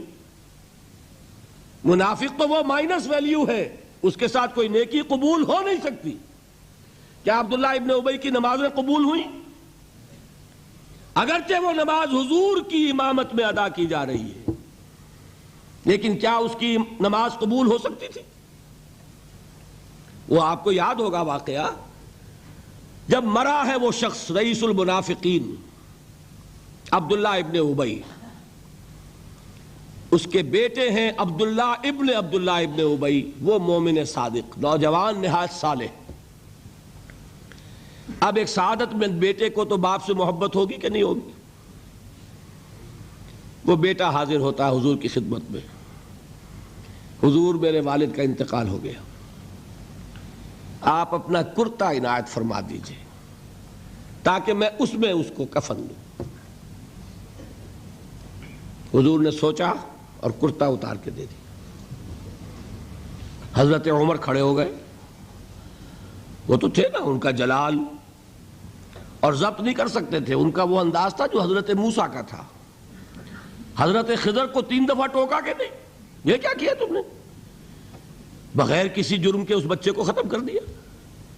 یہ کیا کیا تم نے؟ کشتی کو تم نے توڑ دیا، مارو گے ان کو جو اس کے اندر سوار ہیں. یہ کیا کیا؟ یہ دیوار سیدھی کر دی. یہ بدبخت انہوں نے ہمیں کھانے کو بھی نہیں دیا اور ان کی دیوار سیدھی کر رہے ہیں. تو حضرت موسیٰ علیہ السلام خاموش نہیں رہ سکتے تھے. اِنَّكَ لَن تَسْتَطِيعَ مَعِيَ صَبْرًا. یہی معاملہ حضرت عمر فاروق کا تھا. کھڑے ہو گئے. حضور کیا کر رہے ہیں؟ اس دشمن خدا کو آپ اپنا کرتا دے رہے ہیں. اس نے یہ کیا، اس نے یہ کیا، اس نے یہ کیا. حضور مسکرا کر فرماتے ہیں عمر میرا کرتا اسے اللہ کے عذاب سے نہیں بچا سکے گا. کبھی سنا آپ نے؟ لیکن ایک ہے مروت، ایک ہے شرافت. اس نیک اور صالح نوجوان نے آ کر مجھ سے ایک بات کہی، مجھ سے سوال کیا نا، کیا میری شرافت اور مروت اسے گوارا کر سکتی ہے کہ اس کا ہاتھ میں خالی لوٹا دوں؟ لیکن یہ نہیں کہ میرا کرتا اسے عذاب سے بچا لے گا. لَيْسَ لِلْإِنسَانِ إِلَّا مَا سَعَىٰ وَأَنَّ سَعْيَهُ سَوْفَ يُرَىٰ. نہیں ہے انسان کے لیے مگر وہی کچھ جس کے لیے اس نے محنت کی، بھاگ دوڑ کی. جو کمائی کی ہے وہی ملے گا، اور جو کمائی ہے وہ ضائع نہیں کی جائے گی، وہ دکھا دی جائے گی. یہ ہے تمہاری کمائی. تو انسان کا معاملہ تو عمل سے ہے نا. اور میں یہ بھی بتا دوں، لطیف باتیں ہیں یہ کرتا حضور نے دیا کیوں؟ ایک تو آپ کی شرافت اور مروت. اسی شرافت اور مروت کا ایک اور پہلو یہ تھا، حضور اس شخص کا ایک احسان اپنے اوپر سمجھتے تھے. غزوہ بدر میں حضرت عباس حضور کے چچا کفار کی طرف سے آئے تھے، ایمان نہیں لائے تھے اس وقت تک، اور وہ اسیران بدر میں تھے. بدر کی جنگ کے بعد جو قیدی تھے ان میں عباس بھی ہیں رضی اللہ تعالی عنہ. ان کو پاس کرتا نہیں تھا، کرتے کی ضرورت پیش آئی. وہ طویل القامت انسان تھے. عبداللہ ابن ابی نے اس وقت کرتا دیا تھا عباس کو. اس کو محمد الرسول اللہ اپنے اوپر ایک احسان سمجھتے تھے کہ میرے چچا کو اس شخص نے ایک وقت میں کرتا دیا تھا. آج در حقیقت محمد الرسول اللہ صلی اللہ علیہ وسلم نے اپنے اس احسان کا بدلہ چکایا ہے. بہرحال بات جو ہو رہی تھی اس کو سمجھیے. منافق اندر جو کچھ ہے وہ ہے اور اللہ جانتا ہے. اللہ کا رسول جانتا تھا لیکن اس نے اس کو چھپایا اور تاکید کر دی. جس کو بتایا بھی ایک صاحب ہے حضرت حذیفہ ابن یمان. کچھ منافقوں کے نام بتا دیے تھے آپ نے. یہ میں واقعہ آپ کو پورا سناؤں گا جبکہ نفاق پر گفتگو ہوگی. لیکن ساتھ ہی کہہ دیا تھا دیکھنا کسی کو بتانا نہیں، یہ میرا راز ہے تمہارے پاس. اب لوگ ان سے پوچھتے بھی تھے، وہ بتاتے نہیں تھے. ان کا نام پڑ گیا صاحب سر النبی. یہ نبی کے رازدان ہیں، ان کے پاس نبی کا ایک راز ہے. وہ راز ہی رہا. میں بتاؤں گا کہ کس نے پوچھا تھا، وہ تب نفاق کی حقیقت سمجھ میں آئے گی. بہرحال یہ بات سمجھ لیں، قانوناً ایک شخص مسلمان ہے، حقیقت کے اعتبار سے اس کی 3 شکلیں ہو سکتی ہیں. یا مثبت طور پر مومن اور ایمان کے درجات بے شمار ہوں گے، +1 سے لے کر +انفینٹی تک. یا منفی طور پر منافق، -1 سے لے کر اور -انفینٹی تک. اور درمیان میں ایک 0 کا مقام بھی ہے، نہ منافق نہ مومن، بس وہ مسلمان ہے. وہ ہے جس کو فرمایا گیا ان تطیعوا اللہ ورسولہ. دیکھو ایمان تو تمہارے دلوں میں نہیں ہے، لیکن اگر تم اطاعت کرتے رہو گے اللہ کی اور اس کے رسول کی، اس حالت میں لا یلدکم من اعمالکم شیئا، اللہ تمہارے اعمال میں کوئی کمی نہیں کرے گا، اس کے اجر و ثواب سے تمہیں محروم نہیں رکھے گا. دیکھیے بات سمجھ لیں، بظاہر ہماری منطق کے خلاف بات جا رہی ہے. ایمان کے بغیر عمل قبول ہونا چاہیے؟ بڑی آسانی سے آپ کہہ دیں گے نہیں ہونا چاہیے، لیکن آپ سوچ لیجئے سب سے زیادہ خطرہ پھر ہم ہی کو ہوگا. کہ ہماری یہ نمازیں بھی قبول ہوں گی کہ نہیں ہوں گی، وہ ایمان ہے کہ نہیں ہے، وہ دلی یقین والا ایمان، قانونی ایمان تو ہے، سب کو ہے، میرے پاس بھی ہے، آپ کے پاس بھی ہے۔ یہی وجہ ہے دیکھیے کہ اللہ تعالیٰ نے اپنی یہاں دو صفات کا حوالہ دیا۔ یہ جو قرآن مجید کی آیات عموماً ختم ہوتی ہیں اللہ کے اسماء و صفات پر، وَهُوَ السَّمِيعُ الْبَصِيرُ وَهُوَ الْعَزِيزُ الْحَكِيمُ وَهُوَ الْعَلِيمُ الْخَبِيرُ، تو آپ کا کیا خیال ہے الٹپ آتی ہیں؟ یہ بڑی حکمت کے ساتھ آتی ہیں، مضمون کے ساتھ، مناسبت کے ساتھ اللہ کی صفات، اللہ کے نام، خاص سبب ہے۔ یہاں فرمایا، آیت ختم ہوئی، ان اللہ غفور الرحیم، یہ اللہ کی شان غفاری اور شان رحیمی کا صدقہ ہے کہ اس حالت میں بھی اطاعت کرو گے تو اللہ قبول فرما لے گا، ورنہ صحیح بات تو یہی بنتی ہے کہ ایمان کے بغیر اطاعت قبول نہ ہو۔ بات سمجھ میں آئی؟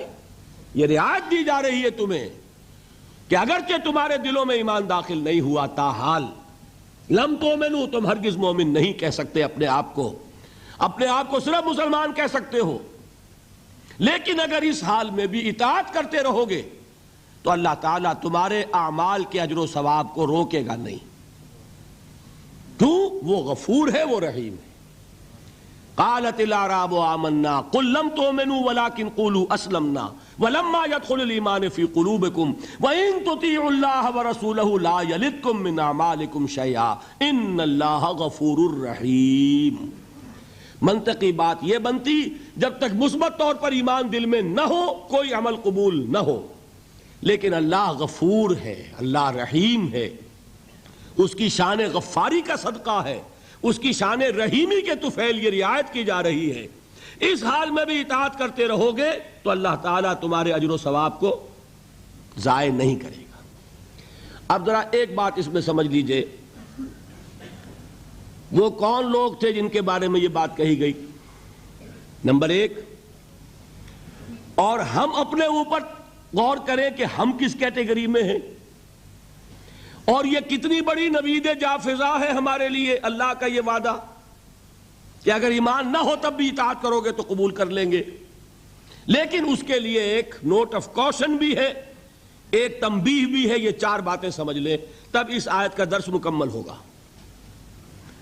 نمبر ایک، یہ کون لوگ تھے؟ دیکھیے اچھی طرح سمجھیے اس بات کو۔ مکے میں اسلام کمزور تھا، کفر غالب تھا، ٹھیک؟ جو کلمہ شہادت پڑھتا تھا اسے مار پڑنی شروع ہو جاتی تھی، ٹھیک ہے؟ لہذا وہی شخص زبان پر کلمہ لاتا تھا جس کے دل میں یقین کامل پیدا ہو چکا ہوتا تھا، مار کھانے کو تو وہی تیار ہوگا نا۔ آگ پر لٹایا جا رہا ہے، گلیوں میں گھسیٹا جا رہا ہے، تپتی ہوئی اور نوکیلی چٹانوں والی سنگلاخ گلیوں میں، تو کون جرت کرے گا اشہدو ان لا الہ الا اللہ واشہدو ان محمد رسول اللہ کہنے کی، سوائے اس کے جس کے دل میں یقین کامل درجے کا پیدا ہو چکا ہو، جسے جہنم دکھائی دے رہی ہو۔ آپ شاید حیران ہوں کہ یہ کیا بات کہہ دی۔ ایک صحابی کا واقعہ ہے یہ۔ صبح کے وقت حضور کا معمول تھا یہ کہ صبح جب فجر کے بعد فوراً نہیں منتشر ہو جاتے تھے، گفتگو ہوتی تھی، کسی نے خواب دیکھا ہوتا تھا تو خواب بیان کرتا تھا، حضور تعبیر بیان فرماتے تھے۔ حضور نے ایک صحابی سے ایسے سوال کر لیا، کیف اصبحت، کیسے صبح کی، کس حال میں صبح ہوئی آج؟ اب انہوں نے جو جواب دیا وہ بڑا غیر معمولی تھا، اصبحت مومنا حقا یا رسول اللہ، اے اللہ کے رسول سچے مومن کی صبح مجھے نصیب ہوئی۔ غیر معمولی جواب تھا نا، بڑا دعویٰ تھا اس میں، اصبحت مومنا حقا۔ حضور نے پوچھا لکل شیء صفۃ فما صفۃ ایمانک، ہر شے کی کوئی کیفیت ہوتی ہے، صفات سے چیزیں پہچانی جاتی ہیں، تو تم جو کہہ رہے ہو کہ تم نے سچے مومن کی صبح کی ہے تو تمہارے اس ایمان کی کیا کیفیت ہے، کیا صفت ہے، ذرا بیان کرو۔ اس کا جواب انہوں نے دیا، کانی انظر الی الجنہ کانی انظر الی النار، اے اللہ کے رسول میری کیفیت یہ ہے کہ جیسے میں جہنم کو اپنی آنکھوں سے دیکھ رہا ہوں اور جیسے کہ جنت میری نگاہوں کے سامنے موجود ہے. وہ یقین کی کیفیت اللہ نے مجھے عطا فرمائی. تو یہ بھی ہو سکتا ہے. اور حضور نے فرمایا، حدیث جبرائیل میں ہے، حضرت جبرائیل نے 3 سوال کیے تھے، اخبرنی عن الاسلام، اخبرنی عن الایمان، اخبرنی عن الاحسان. احسان کی کیا تعریف کی آپ نے؟ ان تعبد اللہ کانک تراہ فإن لم تکن تراہ فإنہ یراک. احسان جو دین کا سب سے اونچا درجہ ہے وہ کیا ہے کہ تم اللہ کی بندگی اس طرح کرو جیسے کہ اسے دیکھ رہے ہو. اللہ تعالیٰ یقین کی یہ کیفیت ہمیں عطا فرمائے. بہرحال میں بیان یہ کر رہا تھا کہ وہ لوگ جو ایمان لائے مکے میں وہ تھے کہ جو یقین کامل پیدا ہوا تو انہوں نے کلمہ شہادت ادا کیا. گویا ایمان پہلے اسلام بعد میں، ٹھیک، لیکن مدینے میں آ کر حالت بدل گئی. اب مار نہیں پڑتی، کبھی کبھی جنگ آ جاتی ہے، کہتے ہیں نکلو اللہ کی راہ میں، ویسے تو مار نہیں پڑتی نا. لہذا اب صورت بدلنی شروع ہوئی. ایسے لوگ بھی تھے مدنی دور میں بھی جو یقین کامل کے بعد ہی ایمان لاتے تھے اور اسلام لاتے تھے. لیکن ایسے لوگ بھی اب شروع ہو گئے کہ بھئی پورے قبیلے نے فیصلہ کر لیا ہے ایمان لانے کا، چلو تم بھی جاؤ. اب پورا قبیلہ لا رہا ایمان تو کٹنا تو نہیں سکتے. چلو بھائی، چل کے حضور کے ہاتھ پر بیعت کی، اسلام لے آئے. لیکن کوئی دھوکہ دینے کا ارادہ بھی نہیں ہے، سمجھے نا. دل میں یہ نہیں ہے کہ اسلام کی کوئی جڑ کاٹنی ہے، اس طرح کوئی سازش ہے، کوئی دھوکہ ہے، کوئی فریب ہے، یہ نہیں. لیکن مثبت طور پر وہ یقین والی بات بھی ابھی پیدا نہیں ہوئی. بات سمجھ رہے ہیں؟ یہ کیفیت کب شدید ہو گئی؟ اذا جاء نصر اللہ والفتح ورأیت الناس يدخلون فی دین اللہ افواجا. جب فتح حاصل ہو گئی، اللہ کی مدد آ گئی اور فوج در فوج لوگ ایمان میں داخل ہو رہے ہیں، اس وقت جو رو چلی ہے اس رو میں اکثر لوگ کون تھے؟ دھوکہ نہیں تھا، لہذا منافق بھی نہیں، لیکن مثبت طور پر وہ یقین والی بات بھی نہیں. وہ تھے لوگ قالت الاعراب آمنا قل لم تؤمنوا ولکن قولوا اسلمنا. یہ بدو دعویٰ کر رہے ہیں ہم ایمان لے آئے. اے نبی ان سے کہہ دیجئے تم ایمان ہرگز نہیں لائے ہو، یوں کہو ہم اسلام لے آئے ہیں.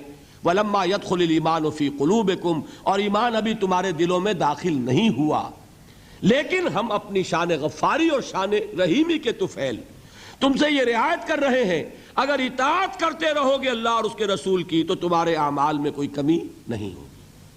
سمجھ آ گئی بات؟ اب اپنی حالت پر غور کیجئے، ہمارا حال کیا ہے؟ وہاں رو چلی تھی اور یہاں ایک چکر چل رہا ہے. باپ کا بیٹا مسلمان، اس کا اگلا بیٹا مسلمان.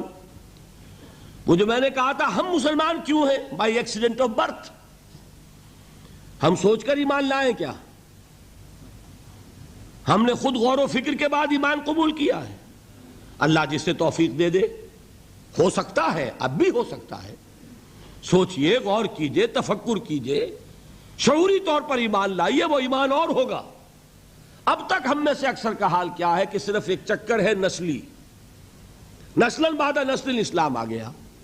اسلام تو آ گیا، کیا ایمان بھی آ جائے گا اس طرح؟ ایمان نہیں آتا اس طرح، اسلام آیا ہے. ہمارا حال کیا ہے؟ اکثر و بیشتر وہ اسی آیت کے مصداق ہے. قالت الاعراب آمنا قل لم تؤمنوا ولکن قولوا اسلمنا ولما يدخل الایمان فی قلوبکم.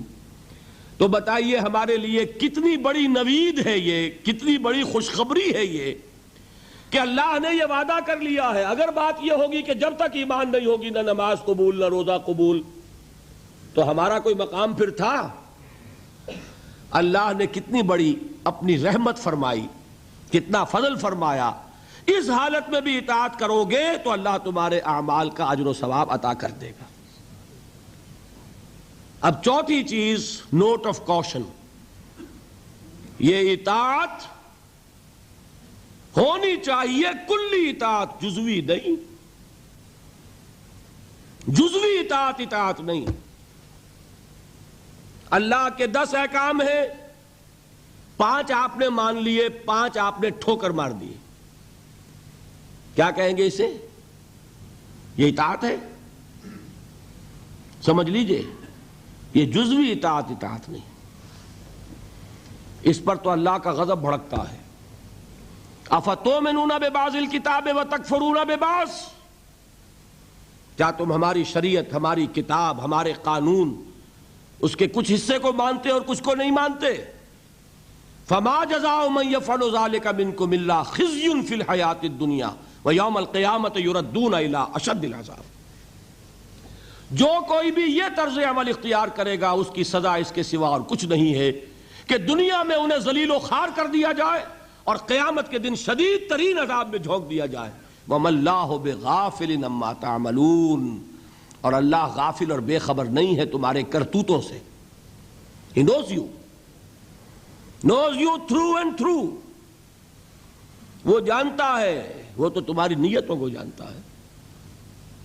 ان اللہ لا ينظر الى صورکم ولا اموالکم ولكن ينظر الى قلوبکم واعمالکم. اللہ تمہاری صورتوں کو اور تمہارے مالوں کو نہیں دیکھتا، وہ تمہارے دلوں کو اور تمہارے عملوں کو دیکھتا ہے. یہ حدیث کے الفاظ ہیں. تو یہ جو جزوی اطاعت ہے یہ اطاعت نہیں کہلائے گی، بلکہ یہ تمسخر کہلائے گا، ڈٹھائی کہلائے گی، استہزاء کہلائے گا، دین کا مذاق اڑانا کہلائے گا. بات سمجھ رہے ہیں کہ نہیں؟ اور میں اور منطقی طور پر ثابت کر دوں کہ اگر آپ نے اللہ کے کچھ احکام مانے کچھ نہیں مانے تو جو مانے وہ بھی اللہ کے نہیں مانے. بظاہر بات میں بڑی عجیب کہہ رہا ہوں. اللہ کا ایک حکم آپ نے مانا ایک نہیں مانا. بتائیے جو نہیں مانا کیوں نہیں مانا؟ کہ نفس کو پسند نہیں. جو مانا کیوں مانا؟ کہ نفس کو پسند ہے.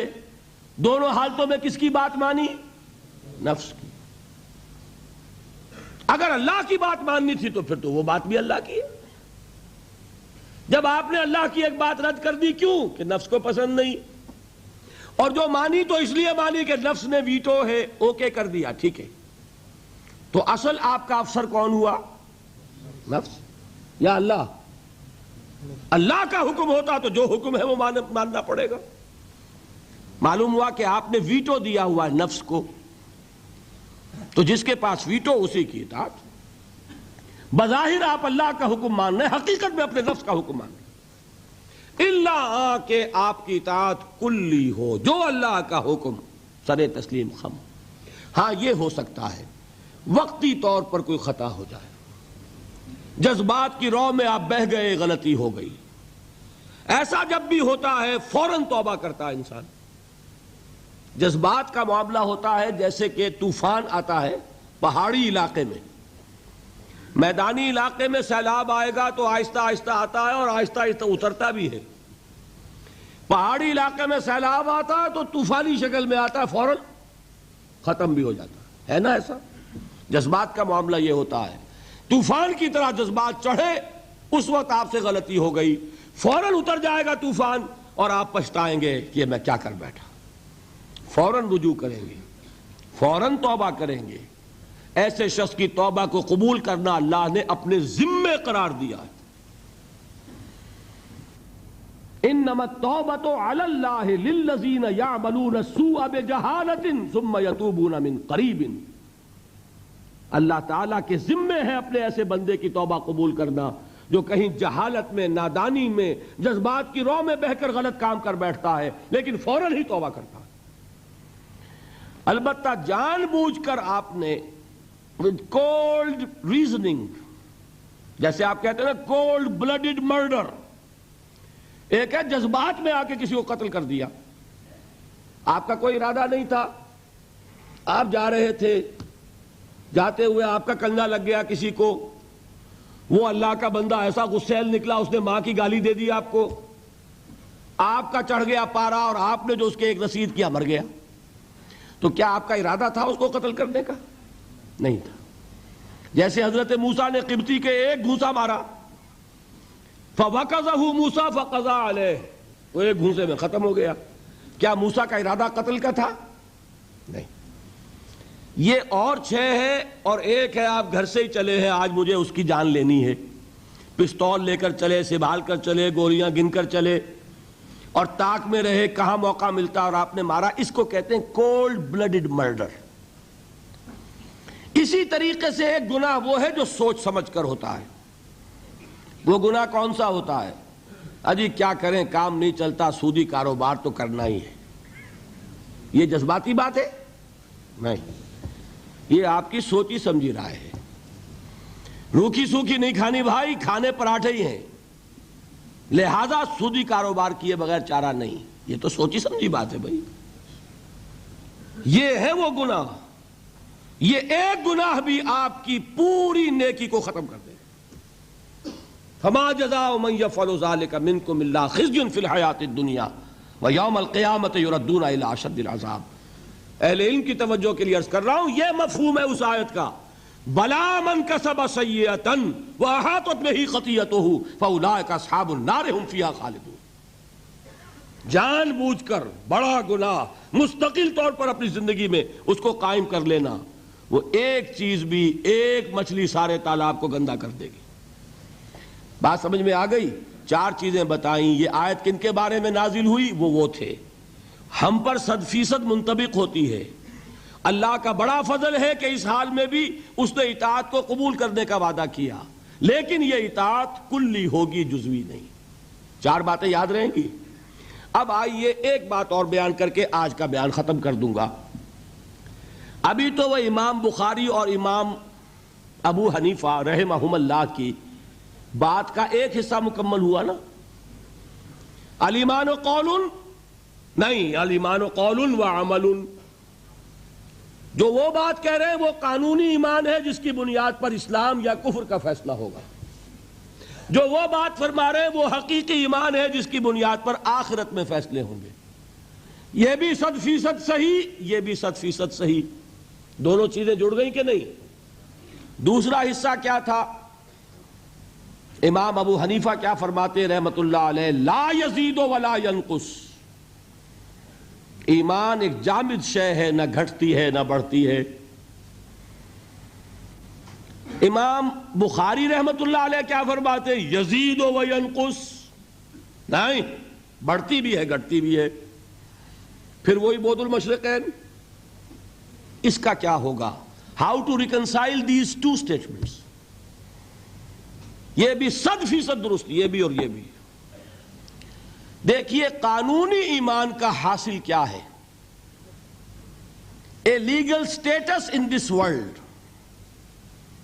آپ کو ایک قانونی حیثیت حاصل ہوتی ہے، مسلمان کے حقوق حاصل ہو گئے، آپ اسلامی ریاست میں ووٹ کا حق رکھتے ہیں، اسلامی ریاست کے صدر بھی بن سکتے ہیں۔ لکھا ہوتا ہے نا کہ یہاں صدر صرف مسلمان ہو سکتا ہے، تو قانونی بات ہو گئی نا، دستوری قانونی۔ آپ مسلمان عورت سے نکاح کر سکتے ہیں، مسلمان عورت سے نکاح صرف مسلمان کا ہو سکتا ہے۔ مسلمان مرد نکاح کر سکتا ہے اہل کتاب خاتون سے بھی، لیکن مسلمان عورت کا نکاح ہو سکتا ہے اہل کتاب سے؟ نہیں۔ تو قانونی بات ہے کہ نہیں؟ یہی وجہ ہے کہ ہمارے نکاح خواہ جو ہیں وہ اپنی جان بچانے کے لیے کلمے پڑھوا لیتے ہیں۔ اللہ کے ہاں جا کے مجھے جواب دینا ہوگا کہ کہیں کسی غیر مسلم کا نکاح تو نہیں پڑھا دیا کسی مسلمان عورت سے؟ لو بھائی یہیں کلمے پڑھ لو، اپنے سامنے کلمے پڑھوا کے نکاح پڑھاتے ہیں۔ یہ وہ احتیاط ہے، اس لیے کرتے ہیں، اس لیے کہ یہ معاملہ قانونی ہے۔ قانونی بات ہے کہ مسلمان باپ کی وراثت صرف مسلمان بیٹے کو ملے گی، اگر بیٹا کافر ہو گیا تو وراثت نہیں ملے گی۔ یہ ساری چیزیں قانونی ہے نا۔ قانونی سٹیٹس جو ہے وہ جامد ہے، نہ گھٹتا ہے نہ بڑھتا ہے۔ سمجھ رہے؟ کوئی شخص زیادہ متقی ہو جائے تو زیادہ حق ہو جائے گا اس کا، کوئی کم متقی ہو، فاسق و فاجر ہو تو اس کے حقوق گھٹ جائیں گے۔ آپ یہ کہیں صاحب جو 5 نمازیں پڑھتا اس کو 5 ووٹ دینے کا حق حاصل ہے، جو 1 نماز پڑھتا وہ 1 ووٹ دے سکتا، کر سکے؟ جو تہجد پڑھے اس کے 10 ووٹ. پھر تو یہ ہونا چاہیے. قانونی سٹیٹس برابر ہے، جامد ہے، نہ گھٹے گا نہ بڑھے گا. دیکھیے میں یہاں پہ آخری بات سمجھایا کرتا ہوں. اگر بالفرض ابو بکر صدیق سید المومنین اور عبداللہ ابن ابی رئیس منافقین، ایک پلس انفینٹی ایک مائنس انفینٹی، اگر یہ ایک باپ کے بیٹے ہوتے تو وراثت میں برابر حصہ ملتا ہے یا کم و بیش؟ کم و بیش برابر. ہاں تکفیر ہو جائے گی تو 0 ہو جائے گا حق. جب تک اس کو آپ نے مسلمان ایکسپٹ کیا ہے اس کا حق برابر ہے. فاسق ہو، فاجر ہو، متقی ہو، پرہیزگار ہو، قانون کے درجے میں برابر ہیں. صحیح ہے بات کہ نہیں؟ یہ بات ہے جو امام ابو حنیفہ کہہ رہے ہیں. اب بات کھلی وہ جو میں کہہ رہا ہوں، لیگل سینس جس شے کا نام ہے، اگر کوئی شے وہ ہے تو واقعہ یہ کہ اس کی معراج پر ہے امام ابو حنیفہ، چوٹی پر ہے. اور مجھے ان حضرات کی بات میں کہ ماننے میں کوئی باک نہیں ہے جو امام ابو حنیفہ کو ٹھہراتے ہیں مصداق حضور کے اس قول کا صلی اللہ علیہ وسلم. قول کیا ہے؟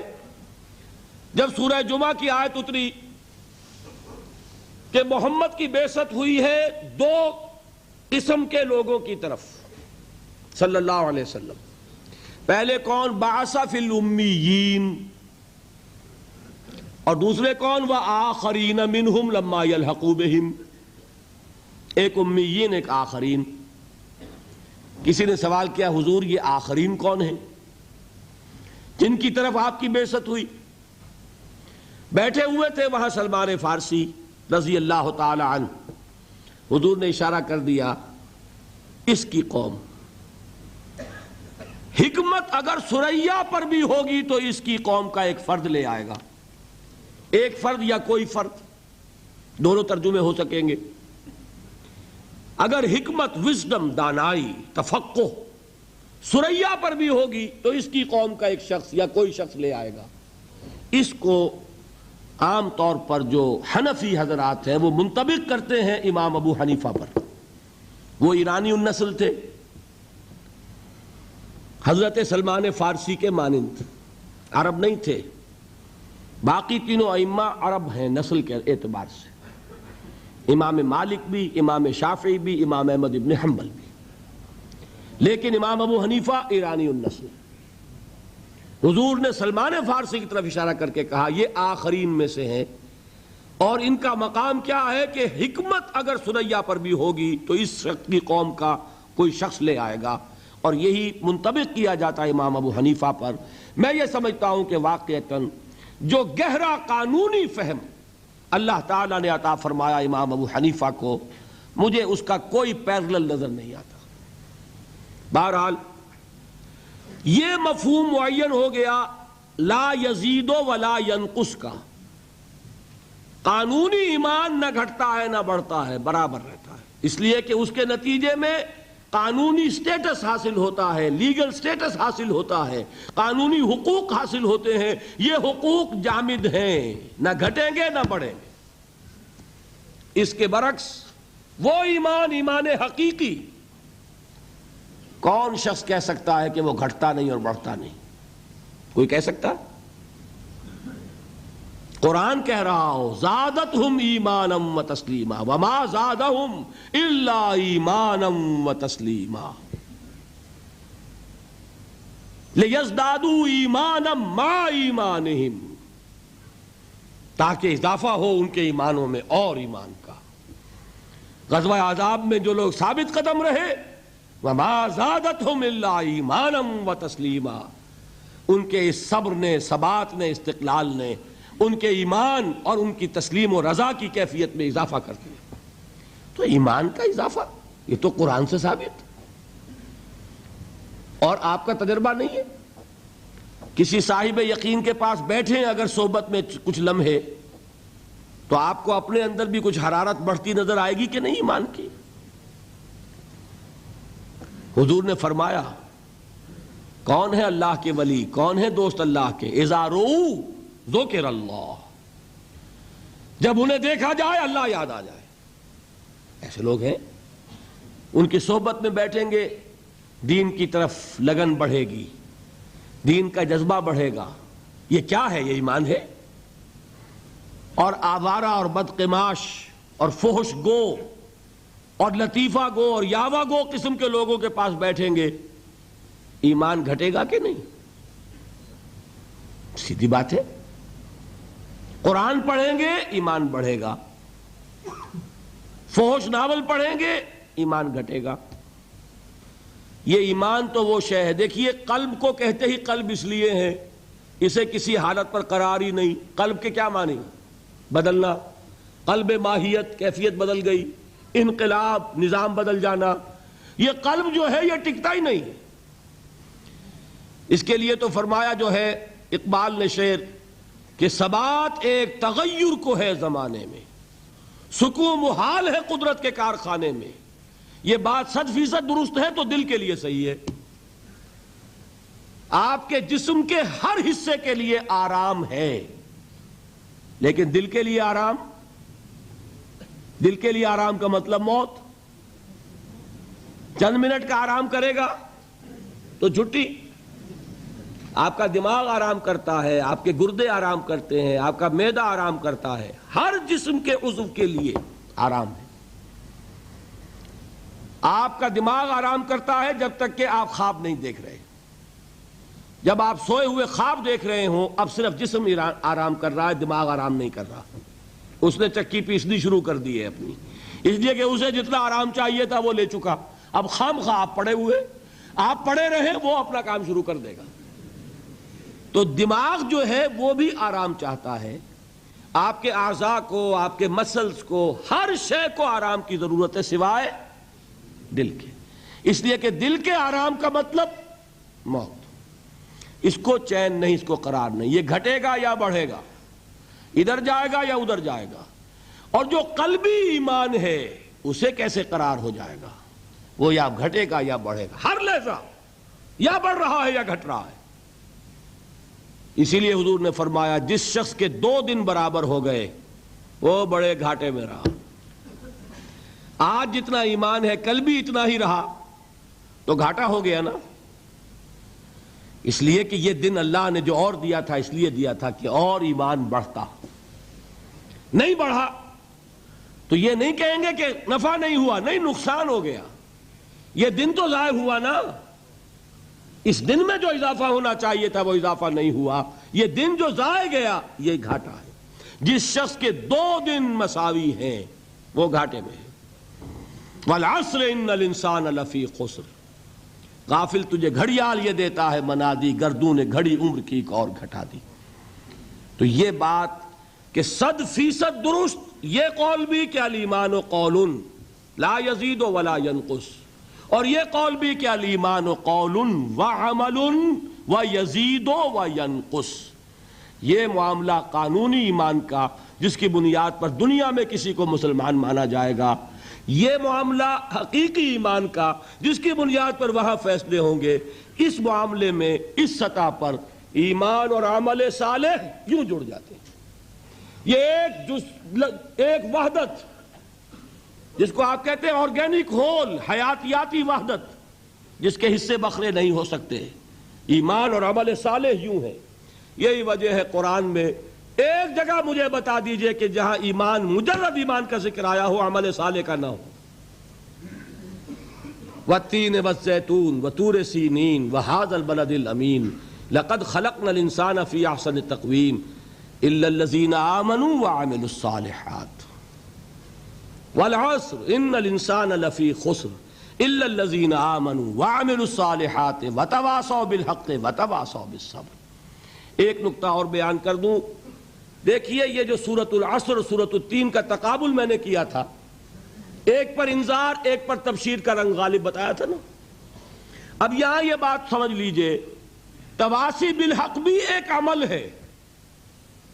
حق کی وصیت کرنا، دعوت دینا، تبلیغ کرنا عمل ہے کہ نہیں؟ تواصی بالصبر بھی ایک عمل ہے. لہذا قرآن جب کہتا ہے وَعَمِلُوا الصَّالِحَاتِ یہ ساری چیزیں اس میں شامل ہیں. صرف یہ کہ سورۃ العصر میں جو اندر اس کے مضمرات تھے انہیں اور کھول کر بیان کر دیا. وہاں عمل کے 3 خانے ہو گئے. عمل صالح خود تواصی بالحق اس کا ایک لازمی نتیجہ، تواصی بالصبر اس کا ایک دوسرا لازمی نتیجہ. سورۃ التین میں صرف عمل صالح میں یہ ساری بات آ گئی. باقی قرآن مجید میں ایسے ایسے مقامات ملیں گے، 3 مواقع مرتبہ عمل الصالحات ایمان کے ساتھ جوڑ کر لایا جا رہا ہے کہ یہ دل سے بات نکال دے کہ مجرد ایمان پر نجات ہو جائے گی. قرآن نے کہیں وعدہ نہیں کیا. اور ایمان بھی ہاں وہ نجات کہ لاکھوں برس جہنم میں جلنے کے بعد چھٹکارا مل جائے، وہ مل جائے گی. وہ نجات کہ جو میدان حشر ہی میں اللہ فرما دے میرا یہ بندہ اس پر میری رحمت کا سایہ ہے، یہ جہنم کی آگ سے بچا لیا جائے گا. فَمَنْ زُحْزِحَ عَنِ النَّارِ وَأُدْخِلَ الْجَنَّةَ فَقَدْ فَازَ. وہ اس کامیابی کی بات کر رہا ہوں، اس نجات کی بات کر رہا ہوں.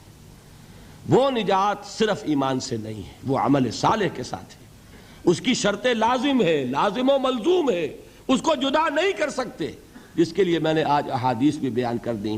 میرا جی چاہتا تھا اس عمل صالح کے جو مختلف گوشے ہیں ان کی بھی تھوڑی سی سیر آج آپ کو کراؤں، لیکن میں آج اسی پر اکتفا کر رہا ہوں. انشاءاللہ پھر یہ سلسلہ چل رہا ہے، یہ مضامین دوبارہ بھی انشاءاللہ موقع ملے گا کہ میں جو کمی رہ رہی ہے اس کی میں تلافی کر دوں گا. آج آپ کے علم میں ہوگا کہ میں دبئی گیا اور وہاں سے واپس آیا اور وہاں بھی میں نے کچھ 1.5 گھنٹے سے زائد کی تقریر کی ہے. آواز پر بھی اس کا اثر ہے. میں ذرا محتاط ہو کے چل رہا ہوں تاکہ ابھی غالباً 5 دن رہتے ہیں، اور تو اس میں ایسا نہ ہو کہ کہیں مجھے مجبور ہو کر بیچ میں بات چھوڑ دینی پڑے. اگر ہر موضوع میں کوئی کسر رہ جائے کوئی پرواہ نہیں، لیکن بات جو ہے تمام موضوعات کی مکمل ہو جائے، یہ میری پوری کوشش ہوگی. تو آپ بھی دعا کریں اللہ تعالیٰ مجھے توفیق دے. اور واقعہ یہ ہے، میں آپ حضرات کے سامنے اپنا یہ تاثر بیان کیے بغیر نہیں رہ سکتا. میرا آج یہ خیال تھا کہ حاضری کم ہوگی، اس لیے کہ دل بھر بھی جاتا ہے، سن لی باتیں بہت. بزم میں اہل نظر بھی ہیں، تماشائی بھی. وہ اہل نظر کا تو میں سمجھتا ہوں کہ ذوق بڑھے گا، تماشائیوں کا تو گھٹتا ہے. آخر بہت سن لیا اور کیا سننا ہے. پھر یہ بھی خیال تھا کہ کل تو جمعرات کی وہ تھی اور جمعہ کی شب تھی، جمعہ آنے والا تھا، چھٹی کا دن تھا. کل تو آپ کا ورکنگ ڈے ہے، آپ کو کام کرنا ہے. اس کے باوجود میں نے جو آپ کے ذوق و شوق کا عالم دیکھا ہے میں اسے ایک مبارک فعل سمجھتا ہوں، نیک فعل ہے. یہ علامت ہے ہوا کے رخ کی. ہوا کا رخ جو ہے وہ آپ کو معلوم ہے، تھوڑی سی مٹی آپ لے کر، ریت لے کر اس کو ذرا چھوڑتے ہیں، پتہ چل جاتا ہوا ادھر چل رہی ہے یا ادھر. وہ معمولی جو ہے ایک چٹکی خاک کی بتاتی ہے کہ ہوا کا رخ کیا ہے. یہ چیز جو ہے یہ بھی ہمارے لیے ایک امید افزا بات ہے. کوئی کہانیاں نہیں ہیں، کوئی قصے نہیں ہیں، کوئی لوگوں کو گالیاں نہیں دی جا رہی، کوئی فرقے وارانہ بات نہیں ہو رہی، جمع کرنے کی کوشش ہو رہی ہے. امام ابو حنیفہ، امام بخاری، اگر ان کی باتوں میں کوئی اختلاف نظر آ رہا ہے تو کہاں جڑتی ہیں جا کر، یہ بات بتائی جا رہی ہے. دلچسپی ہوتی ہے اختلافی معاملات سے. نور و بشر کا جھگڑا ہو، وہ نور والے بھی آ جائیں گے، بشر والے بھی آ جائیں گے. ظاہر بات ہے کہ وہ تو جھگڑے والی بات ہے. یہاں کوئی بات ایسی نہیں. اگر اس میں بھی آپ کی یہ دلچسپی ہے تو میں سمجھتا ہوں کہ یہ ایک نیک فعل ہے، اچھی امید افزا صورت ہے. اللہ تعالی ہمارے اس شوق اور ذوق کو برقرار رکھے، اور اللہ تعالی مجھے ہمت دیے رکھے کہ جس خدمت کا ارادہ لے کر یہاں آیا ہوں میں اسے پایہ تکمیل تک پہنچا سکوں. اقول قولی ھذا واستغفر اللہ لی ولکم ولسائر المسلمین والمسلمات. اظہار حیدر صاحب آپ کے یہاں کی ایک جانی پہچانی شخصیت ہیں. پچھلے 3 دن وہ آتے بھی رہے ہیں، پہلے ہی رو میں ہوتے تھے. اس نیشنل سینٹر سے ان کا، پاکستان سینٹر سے ان کا تعلق بہت گہرا رہا ہے. وہ کہیں آج بیمار پڑ گئے ہیں اور غالباً کوئی ہارٹ اٹیک کا مسئلہ ہے. ان کے لیے ذرا آپ لوگ دعا کیجئے. اللہم اشف لہ ورحمہ، اللہم اشف لہ ورحمہ، اللہم اشف لہ ورحمہ. یا شافی الامراض لا شفاء الا شفاؤک فاشف لہ. آمین یا رب العالمین۔